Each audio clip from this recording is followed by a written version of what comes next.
இன்னைக்கு நம்ம என்ன பார்க்க போறோம்னா, வெளிப்படுத்தின விசேஷம் 3ஆம் அதிகாரம் 2வது வசனத்திலிருந்து பார்க்க போகிறோம். நீ விழித்து கொண்டு சாகிறதுக்கு ஏதுவானவைகளை ஸ்திரப்படுத்து அப்படின்னு பார்க்க போறோம். அதற்கு முன்பாக நாம் ஜெபிக்க போகிறோம். சர்வ வல்லமையுள்ள எங்கள் தகப்பனே, இந்த அருமையான நாட்களுக்காக உமக்கு ஸ்தோத்திரம். உடைய மகிமையுள்ள கரத்தில் எங்களை தாழ்த்துகிறோம். ஒவ்வொரு முறையும் உடைய வசனத்துக்காக நாங்கள் கூடி வந்து நிற்கும் போதெல்லாம் நீர் எங்களோடு கூட பேசுகிறீர் ஆண்டவரே. எங்கள் இருதயங்களை திறந்து உடைய வார்த்தைகளை அனுப்ப வேண்டுமாய் நாங்கள் ஜெபிக்கிறோம் தகப்பனே. ஆண்டவரே, உடைய வார்த்தைகளை பேசுவதற்கு நீர் தகுதிப்படுத்தி இருக்கிறபடினால் உமக்கு ஸ்தோத்திரம். இன்னும் ஆண்டவரே, நாங்கள் பேசும் பொழுது நீர் மாத்திரம் பேசத்தக்கதாக, உம்முடைய சத்தம் மாத்திரம் துணிக்கப்படத்தக்கதாக, உம்முடைய வார்த்தைகள் மாத்திரம் ஜனங்களுக்குள்ளே போகத்தக்கதாக தேவனாய் கர்த்தர் கிருபை பாராட்டுவீராக. பலிபீடத்திலிருந்து மாம்சம் வெளிப்படாதபடிக்கு தேவ ஆவியானவர் ஸ்திரப்படுத்தும்படி நாங்கள் ஜெபிக்கிறோம். ஆண்டவரே, சுத்திகரிப்பின் தேவன், நீ சுத்திகரிக்க போற தயவுக்காய் ஸ்தோத்திரம். கேட்கிற ஒவ்வொருத்தரையும் ஆண்டவரே, இந்த வசனம் தொடட்டும் ஆண்டவரே. வசனத்துக்குள்ளே அவர்களுக்குள்ளே இந்த வசனம் கடந்து போகட்டும் தகப்பனே. உம்முடைய மகிமையுள்ள கரத்தில் தாழ்த்துகிறோம். நீர் பேசும், நீர் இடைபடும். எங்கள் ஆண்டவர் இயேசுவின் நாமத்தில் பிதாவே, ஆமென். வெளிப்படுத்தின விசேஷம் 3ஆம் அதிகாரம் 2வது வசனத்தில் நீ விழித்து கொண்டு சாகிறதற்கு ஏதுவானவைகளை ஸ்திரப்படுத்து அப்படின்னு இருக்கு. நேற்று நம்ம என்ன பார்த்தோம் அப்படின்னு சொன்னா, உயிருள்ளவன் என்று பெயர் கொண்டிருந்தும் செத்தவனாய் இருக்கிறார் அப்படின்னு சொல்லி ஒரு சபை எழுப்புதலுக்கு அது எப்படி எழுந்திருக்க வேண்டும், எழுப்புதலுக்கு என்ன செய்ய வேண்டும் என்பதை குறித்து தான் நாம் பார்த்தோம். அதற்கு ஒரு ஆதாரமாக 1 ராஜாக்களின் புஸ்தகத்தில் தாவீதினுடைய வயதான காலத்தில் ஏற்பட்டதான சம்பவத்திலிருந்து அந்த சிறு பெண் அபிஷாக் எப்படி அவனை எழுப்பினால், எப்படி எழுப்புதலுக்கு ஒரு காரணமாக இருந்தது, அனல் உண்டாயிற்று, அவன் ஏன் எழும்ப வேண்டும் என்பதை குறித்தெல்லாம் நாம் பார்த்தோம். உங்களுக்கு அது பிரயோஜனமாக இருந்திருக்கும் என்று கர்த்தருக்குள் நான் விசுவாசிக்கிறேன். இன்னைக்கு நம்ம என்ன பார்க்க போறோம்னு சொன்னா, அதனுடைய இன்னொரு பகுதியை நாம் பார்க்க போகிறோம். நீ விழித்து கொண்டு சாகிறதுக்கு ஏதுவானவைகளை ஸ்திரப்படுத்து அப்படின்னு இருக்கு. இப்போ நம்முடைய வாழ்க்கையில் இதே மாதிரி இந்த எழுப்புதலுக்கு தடையாக இருக்கிற சில காரியங்களை குறித்து தான் நாம் இன்னைக்கு பார்க்க போகிறோம். அதாவது, நீ விழித்து கொண்டு சாகிறதுக்கு ஏதுவானவைகளை ஸ்திரப்படுத்து. சாகிறதுக்கு ஏதுவான நிறைய காரியங்கள் இருக்கு, இப்பவே நீ விழிச்சுக்கோ அப்படின்னு ஆண்டவர் சொல்றார். அதாவது, ஒரு மனுஷன் நல்லா இருக்கும் போதே அவனை பார்க்கும்போது சில டாக்டர்ஸ் சொல்லுவாங்க, அவங்களுடைய பாடியில் சில டிஃபெக்ட்ஸ் இருக்குது, பார்த்தா தெரியுது, கண்ணு இப்படி இருக்குது, அவங்க கண்ணுக்கு கீழே இந்த மாதிரி சம்பவங்கள்லாம் தோணுது, சில அடையாளங்கள் உங்கள் உடம்புல அது காணப்படுது, அப்படி காலுக்கு கீழே கருப்பாகுது, இதெல்லாம் அப்படி சொன்ன உடனே நீங்கள் எதுக்கு கொஞ்சம் கிட்னியை செக் பண்ணுங்க, இந்த மாதிரிலாம் சொல்லுவாங்க, நம்ம பார்த்துருக்குறோம். அப்போ இந்த மாதிரி தான் சபையை பார்த்து கர்த்தர் சொல்கிறாரு, உனக்கு சாகிறதுக்கு ஏதுவான காரியங்கள்லாம் வந்துருச்சு உனக்குள்ள. இந்த சாகிறதுக்கு ஏதுவான காரியங்களை நீ ஸ்திரப்படுத்தணும் அப்படின்னு சொன்னால் நீ இப்போவே விழிச்சுக்கோ, இப்போவே ரெடி ஆயிரு. நீ ரெடி ஆனால் மட்டும்தான் சாகிறதுக்கு ஏதுவானவைகளிலிருந்து ஸ்திரப்படுத்த முடியும். இப்போ சாகிறதற்கு ஏதுவானவைகளிலிருந்து ஸ்திரப்படுத்துதல் என்றால் என்ன? இப்போ நம்ம அதை தான் பார்க்க போகிறோம். இந்த எழுப்புதல் அந்த கான்செப்ட் கூட தான் வரும்.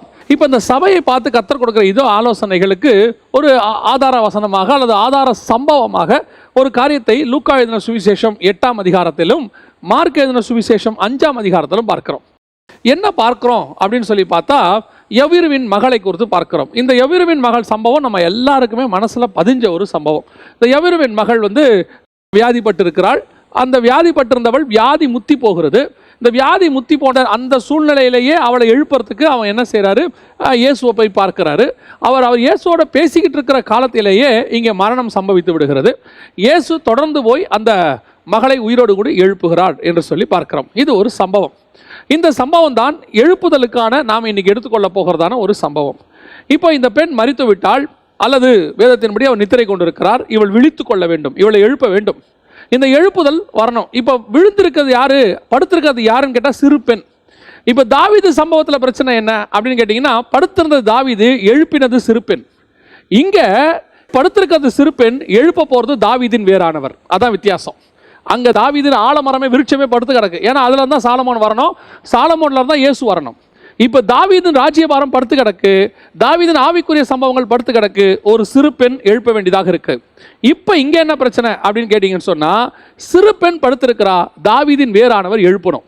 இதை இங்கே தான் ஆண்டவர் நமக்கு வச்சிருக்கிற மிக முக்கியமான விஷயம். இது எதை குறிக்குது அப்படின்னு கேட்டிங்கன்னா, நம்ம புறஜாதியார் இஸ்ரவேலர்கள் இப்படி 2 வச்சிருக்கிறோம் இல்லையா நம்ம யூஸ்வலாகவே. ஆனால் நமக்குள்ள தான் இந்த பாகுபாடெல்லாம் இருக்குது. தேவனுக்குள்ள அந்த பாகுபாடு கிடையாது.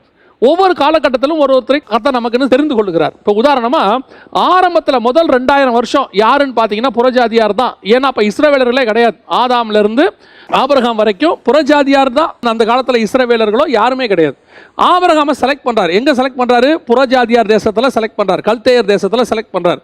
இப்போ ஆபிரகாமை கொண்டு வந்து தன்னுடைய தேவஜனமாக மாற்றுறார். இன்னும் இஸ்ரவேல் இல்லை பூமியில். அதற்கு பிறகு ஆபிரகாமுக்கு பிறகு ஈசாக்கு, ஈசாக்கு பிறகு யாக்கோபு. அந்த யாக்கோபு தான் இஸ்ரவேல். அப்போ ஏறக்குறைய முதல் 2000 வருஷம் இஸ்ரவேல் என்பதே கிடையாது. இப்போ இஸ்ரவேல் வாக்குத்தத்தம் பண்ணப்பட்டு இயேசு கிறிஸ்து வரைக்கும் அடுத்த 2000 வருஷம். இந்த 2000 வருஷம் இஸ்ரவேலர்கள் தெரிந்து கொள்ளப்பட்டவர்களாக இருந்தார்கள். முதல் 2000 வருஷம் புறஜாதியார், அடுத்த 2000 வருஷம் இஸ்ரவேலர்கள். இப்போ இந்த இஸ்ரவேலர்களிலிருந்து அடுத்த 2000 வருஷம் புறஜாதியார் நாம செலக்ட் பண்ணப்பட்டிருக்கிறோம், புறஜாதி சபை. இப்போ என்னன்னு கேட்டீங்கன்னா, இந்த இஸ்ரவேலை செலக்ட் பண்றதுக்கு முன்னாடி புறஜாதியிலிருந்து யார் வந்தது? ஆபிரகாம் உள்ளே நுழைகிறார். தேராகு வழி ஆபிரகாம் உள்ளே நுழைஞ்சு வாக்குத்தத்தத்துக்குள்ள வர்றார். இப்போ அதே மாதிரி இஸ்ரவேல இருந்து, அதாவது இஸ்ரவேலுக்கு வாக்குத்தத்தம் ஆசீர்வாதம் புறஜாதியார் இடத்திலிருந்து வந்தது. இப்போ அடுத்து இஸ்ரவேலிலிருந்து ஆசீர்வாதம் புறஜாதியாருக்கு கடந்து வந்துச்சு நமக்கு. இப்போ நமக்கு இந்த அடையாளங்கள் எல்லாமே எங்கேருந்து வந்துச்சு? வாக்குத்தத்தம், தேவ ஆராதனைகள், இது எல்லாமே எங்கேருந்து வந்துச்சு? இஸ்ரவேலிருந்து தான் வந்துச்சு. இஸ்ரவேலர்கள் இயேசுவுக்கு கீழ்ப்படியாமல் போனதுனால அங்கிருந்து வந்ததாக பவுல் எழுதுகிறார். அப்போ புறஜாதியாரிலிருந்து ரட்சிப்பு இஸ்ரவேலுக்கு, இஸ்ரவேலிருந்து ரட்சிப்பு புறஜாதியாருக்கு. இப்போ அடுத்து என்ன நடக்கும்? நம்மிலிருந்து மீண்டும் 7 வருஷம் ரட்சிப்பு அவர்களுக்கு கடந்து போகும். யாருக்கு? இஸ்ரவேலர்களுக்கு கடந்து போகும். இது ஒரு செயின். தேவன் இப்படி ஒரு நீதி உள்ள தேவன், எல்லாருக்கும் சரிசமமாக வச்சிருக்கிறார். அதான் நான் எப்பவும் சொல்லுவேன், மேலானவர்கள் இந்த பூமியில யாருமே இல்லை, எல்லாருக்கும் தேவனுக்கு பிள்ளைகள் தான். இதுல நமக்கே சில ஆட்களுக்கு இஸ்ரவேலர்கள் மேன்மானவர் மாதிரியும், நம்ம என்னோ கொஞ்சம் தாழ்த்தப்பட்டவர்கள் மாதிரியும். என்ன கேட்டால் இஸ்ரவேலர்களும் நாமும் அவருக்கு 2 பிள்ளைகள், அவ்வளவுதான், எந்த மாற்று கருத்தும் இல்லை. இதுல இஸ்ரவேலர்களுக்கு ஆட்டுக்குட்டி அடிக்கப்பட்டது, நமக்கு ஆட்டுக்குட்டியானவரே அடிக்கப்பட்டார். அவங்களுக்கு நியாயப்பிரமாணம் ஆபிரகாம் மூலமாக வந்தது, நமக்கு கிருபையின் பிரமாணம் உலக தோற்றம் முதல் அடிக்கப்பட்ட ஆட்டுக்குட்டி இயேசு கிறிஸ்துவின் மூலமாக வந்தது. இதுல எந்த விதமான பாகுபாடும் இல்லை. ஒருத்தருக்கு சில மேன்மைகள் இருக்கிறது, சில குறைவுகள் இருக்குது, இன்னொருத்தருக்கு சில மேன்மைகள் இருக்குது, குறைவுகள் இருக்குது. இதையெல்லாம் முழுசா ஆராயறதுக்கு இப்ப நேரம் இல்லை. இதை ஏன் நான் இங்க கொண்டு வந்தேன் அப்படின்னு கேட்டீங்கன்னு சொன்னா, இப்போ தாவீதுக்கு சிறு பெண் வழியாக ரட்சிப்பு வந்தது. இப்போ இந்த சிறு பெண்ணுக்கு தாவீதின் வேர் வழியாக ரட்சிப்பு வருகிறது. அதான் நான் இங்க சொல்றேன், அன்னைக்கு இஸ்ரவேலர்களுக்கு புறஜாதியார் வழியாக ரட்சிப்பு வந்தது. இப்போ புறஜாதியாருக்கு சபைக்கு இப்போ எங்க மூலமா வருது? இயேசு கிறிஸ்துவின் மூலமாக. இவர் யாரு? யூதா கோத்திரத்து சிங்கம், அவர் வழியாக வருகிறது. அங்க எழுப்பின பெண் இங்க படுத்திருக்கா, அவ வேற நீங்க கன்ஃபியூஸ் ஆயிராதீங்க. நான் ஸ்பிரிச்சுவலி சொல்றேன். அந்த சிறு பெண் எழுப்புவதற்கு காரணமாக இருந்தால், இந்த சிறு பெண்ணை எழுப்புவதற்கு இயேசு காரணமாக இருந்தார். இப்போ இந்த சிறு பெண்ணை எழுப்பணும். அதாவது நம்மளை பொறுத்த வரைக்கும் சபை, இந்த சபையானது படுத்து கிடக்கு, நோய்வாய்ப்பட்டு படுத்து கிடக்குது. இன்னைக்கு சபைகளுக்குள்ளேயும் நோய் இருக்கிறது. என் சபையில் எந்த விதமான கேடும் கிடையாது, என் சபை 100% பர்ஃபெக்ட் சர்ச் அப்படின்னு உலகத்தில் யாருமே சொல்ல முடியாது. ஏன் நம்மளே சொல்ல முடியாது? 100% பர்ஃபெக்ட் ஊழியக்காரன் நான் சொல்ல முடியாது, 100% பர்ஃபெக்ட் விசுவாசி அப்படின்னு சொல்ல முடியாது. 100% பர்ஃபெக்ட் ஆண்டவராக இயேசு கிறிஸ்து ஒருவர் மட்டுமே, அவர் தான் இருக்கிறார். சர்ச் எதுக்கு இருக்கிறது? 100% பர்ஃபெக்டாக மாறுவதற்கு இருக்கிறது. இயேசு சொல்றாரு, நான் பரிசுத்தராக இருக்கிறது போல நீங்கள் பரிசுத்தர் ஆகுங்கள். அப்படின்னா என்ன அர்த்தம்? மாறி வாங்கன்னு தான் சொல்றாரு. அதுதான் சபை. அப்ப சபைக்கு ஆண்டவர் கொடுத்திருக்கிறதான விஷயம் என்ன அப்படின்னு கேட்டீங்கன்னு சொன்னா, நம்ம மாறிட்டே இருக்கிறோம். அப்ப இன்னைக்கு நமக்குள்ள சில நோய்கள் இருக்கிறது, கர்த்தருக்கு பிரியமில்லாத காரியங்கள் இருக்கிறது. இது அதிகமாகி சபையை சாவடிக்குதா, இல்ல சபை அந்த நோயை கண்டுபிடிச்சு அந்த நோயை சாகடிச்சு சபை ஸ்திரமாகுதா? இதான் பிரச்சனை. இப்போ இந்த கடைசி காலத்துல ஆண்டவர் கண்ணில் உள்ள உத்திரத்தை எடுத்து போடு அப்படிங்கிறார், கிளீன் பண்ண சொல்றாரு. அதாவது சில இடங்களில் சொல்வார், கிளை நறுக்கி, களை பிடுங்கி, கற்களை பிடுங்கி, கற்களை எடுத்து. ஏசாயா புஸ்தகம் 5ஆம் அதிகாரம் 2ஆம் வசனத்தை வாசிங்கன்னா, அங்க ஆண்டவர் சொல்றாரு, எனக்கு ஒரு மகாமேட்டில ஒரு தோட்டம் உண்டு, அந்த தோட்டத்தில் ஒரு திராட்சை செடி உண்டு, அதனுடைய கிளைகளை நறுக்குகிறேன், கற்களை பொறுக்குகிறேன். கிளீன் பண்றாரு. ஆதாமுடைய வேலையை என்ன? ஆண்டவர் என்ன சொன்னாரு? நிலத்தை பண்படுத்து. அதை தான் நமக்கு ஆண்டவர் கொடுத்துருக்கிறாரு. நம்ம வேலையை தான் நம்ம க்ளீன் பண்ணிக்கிட்டே இருக்கணும் போற வரைக்கும். அந்த பரிசுத்தம் ஆக ஆக பரிசுத்தம் உள்ளவன் இன்னும் பரிசுத்தமாகட்டும், நீதி செய்கிறவன் இன்னும் நீதி செய்யட்டும். நம்ம செய்ய செய்ய செய்ய இயேசு வரும்போது நாம பூரணர் போய் அவளை போல மாறும்போது தேவ சாயலாய் மாறி தேவனோடு கூட போகிறோம். அப்போ இந்த வியாதி பட்டிருக்கிறதான சபையை ஆண்டவர் என்ன செய்யணும்? குணமாக்கணும். முதல்ல இந்த வியாதிப்பட்ட சபை இன்னைக்கு எந்த அளவில் இருக்குது அப்படின்னு கேட்டிங்கன்னா, சாகுற அளவில் இருக்குது. இன்னைக்கு கடைசி காலத்தில் சபை எந்த அளவுக்கு இருக்குது அப்படின்னு கேட்டால், சாகுற அளவு இருக்குது. நான் சொல்கிற சபை உடனே நாம் இந்த சபையை பேசுகிறேன், இவங்கள பேசுகிறேன், இல்லை. ஓவராலாக கடைசி காலத்தில் சபைக்குள்ள சில நோய்கள், பலவிதமான கள்ள உபதேசங்கள், பலவிதமான என்டர்டெயின்மெண்ட்ஸ், பலவிதமான களியாட்டங்கள், பலவிதமான உலக போதனைகள் எல்லா சபைகளை கொண்டு வந்து விசுவாசிகளை நோய் பிடிச்ச விசுவாசிகளாக மாற்றிட்டாங்க. அதுவும் கடைசி 30-20 வருஷத்தில் நீங்கள் பார்த்தீங்கன்னு சொன்னால், எது சரி எது தப்புனே விசுவாசிக்கு தெரில. விசுவாசியே தடுமாறி போகுது. இது சரியா இது தப்பா நம்மளை கேட்குற அளவுக்கு. என்னை பொறுத்த வரைக்கும் இந்த லாக்டவுன் பீரியட் ரொம்ப நல்ல பீரியட் நான் சொல்றேன். ஏன்னா சத்தியம் எதுன்னு தெரிஞ்சுக்கிறதுக்கு நல்ல வாய்ப்பை கர்த்தர் கொடுத்துருக்கிறார். இந்த லாக்டவுன் பீரியட்ல எது சத்தியம் தெரிஞ்சுக்க ஆண்டவர் நிறைய பேருக்கு வாய்ப்பு கொடுத்துருக்கிறார். ஒரு காலத்துக்குள்ள ஏன் அநேகர் மூத்த மூப்பர்கள், மூத்த ஊழியர்கள் கூட சில கள்ள உபதேசங்களை தூக்கி பிடிச்சுக்கிட்டு இருந்தாங்க. தூக்கி பிடிச்சுக்கிட்டு அது சரி இது தப்பு, அவங்க பண்ண உபதேசங்கள்லாம் தப்பு என்பதை இன்னைக்கு பிரசங்கம் பண்ணாமலேயே இந்த லாக்டவுன் பீரியட் உடைக்குது. இந்த லாக்டவுனில் நடக்கக்கூடியதான வைரஸும் இதில் வரக்கூடியதான பிரச்சனைகளும் போராட்டங்களும் என்ன சொல்லுதுன்னா, அவங்க பண்ண பிரசங்கங்களில் உள்ளதான என்னென்ன மிஸ்டேக்ஸ் என்பதை இயற்கையாக கர்த்தர் காட்டிக்கிட்டே இருக்கிறார். மனம் திரும்பணும், அதுக்கு தான் ஆண்டவர் வச்சிருக்கிறாருன்னு வச்சுக்கோங்களேன். இதில் யாரையுமே மட்டம் தட்டுறதுக்கு இல்லை, மனம் திரும்பத்துக்கு ஆண்டவர் ஒரு வாய்ப்பு கொடுத்துருக்கிறார். உலகத்தில் வந்துட்டு சபைக்குள்ள வியாதியே கிடையாது, விசுவாசிக்கு வியாதியே கிடையாது, உனக்கு வந்துட்டு நீ பாவினே சொல்லக்கூடாது, உனக்கு ஏழ்மை கிடையாது, துன்பம் கிடையாது, துயரம் கிடையாது, எதுவுமே கிடையாது அப்படின்னு சொல்லி விசுவாசிகளை எப்படி ஆக்கி வச்சிருந்தாங்கன்னு கேட்டால் ஒரு விதமான நோய் பிடிச்சவங்களா மாற்றி வச்சிருந்தாங்க. விசுவாசிகள்லாம் விசுவாச அறிக்கைங்கிற பேரில் எப்படி சொல்லிக்கிட்டு இருந்தாங்கன்னா, எனக்கு கார் கொடுப்பார், வீடு கொடுப்பார். நான் விசுவாச அறிக்கைனா என்ன தெரியுமா? என்ன நடந்தாலும் அவர் என்னோடு கூட இருப்பார். அதான் விசுவாச அறிக்கை. ஆனால் அந்த விசுவாச அறிக்கையே பண்ண விடாமல் வச்சுட்டு விசுவாசிகளுக்கு ஒரு மாயை காட்டி வச்சிருந்த போது, இன்னைக்கு இப்படிப்பட்ட காரியங்கள், லாக்டவுன், பணப்பிரச்சனை இதெல்லாம் வரும்போது விசுவாசிகள் இப்போதான் வனாந்தரம்னா என்னன்னு பார்க்குறாங்க, வனாந்தரத்தில் வரக்கூடிய மண்ணானா என்னன்னு பார்க்குறாங்க, வனாந்தரத்தில் வரக்கூடியதான கண்மலை தண்ணினா என்னன்னு பார்க்குறாங்க. இந்த லாக்டவுனுக்கு நடுவில் அற்புதமாயும் அதிசயமாயும் கர்த்தர் நடத்துவது எப்படி என்பதை அவர்கள் புரிந்து கொள்கிறார்கள். இது வரைக்கும் இப்படிப்பட்ட சிச்சுவேஷனே வராதுன்னு சொல்லியிருந்தாங்க, வந்துருச்சு. ஆனால் அவைகளுக்கு நடுவில் உன்னை காப்பாற்றுவேன்னு ஆண்டவர் சொல்லியிருந்தார். அதை தான் இப்போ காப்பாற்றிக்கிட்டு இருக்கிறார். So this is the right time. நம்ம வசனத்தை புரிஞ்சுக்கிறதுக்கு, சத்தியத்தை அறிஞ்சிக்கிறதுக்கு கர்த்தர் நமக்கு வாய்ப்பு கொடுத்துருக்கிறார். சரி, இப்போ இந்த சபை எழுமணும், சிறு பெண் எழுமணும், என்ன செய்யணும்? இயேசு சில காரியங்களை அங்கே செஞ்சுக்கிட்டே இருக்கிறார். அதை நம்ம செய்யும் போது நம்முடைய சபையில் ஒரு பெரிய எழுப்புதல் வரும் அப்படின்னு நான் விசுவாசிக்கிறேன். ஏன்னா அந்த சிறு பெண் எழுந்திருச்சால் ஆண்டவர் எழுப்புதலை கொண்டு வந்தார், அங்கே ஒரு பெரிய மாற்றம் வந்தது. அதே போல் நம்முடைய சபைக்குள்ளேயும், நம்முடைய சின்ன சபையாக இருக்கட்டும், பெரிய சபையாக இருக்கட்டும், எந்த சபையோ ஒரு எழுப்புதலுக்கு இது ஒரு காரணமாக இருக்கும். முதல்ல எழுப்புதல் வரணும்னா என்ன பண்ணணும், எழுப்புதலுக்கு நான் என்ன செய்யணும் அப்படின்னு பார்த்தீங்கன்னா, இந்த சிறு பெண் சம்பவம் வர இடத்துலையும் பாருங்கள், 2 இடத்துல வருது. மார்க்லையும் வருது, மார்க் 5ஆம் அதிகாரத்தில் வருது, லூக்கா 8ஆம் அதிகாரத்தில் வருது. இந்த 2 அதிகாரத்தையுமே நீங்கள் வச்சுக்கொள்ளுங்க. இப்போ நீங்கள் செய்தி கேட்கும் போது இந்த 2 அதிகாரத்தையும் நல்லா கவனிச்சு பாருங்க. இந்த சிறு பெண்ணுடைய சம்பவம் வர்றதுல எல்லா இடத்துலையும் அதுக்கு முன்னாடி சம்பவம் எதுவாக இருக்கும் அப்படின்னு பார்த்தீங்கன்னா, ஒரு பெரும் பாடுள்ள ஸ்திரீயினுடைய சம்பவம் இருக்கும். இயேசு படகை விட்டு இறங்கி வந்த உடனே எவரு வந்து கூப்பிடுறாரு, எவரு வீட்டுக்கு ஆந்தவே போயிட்டு இருக்கிறாரு.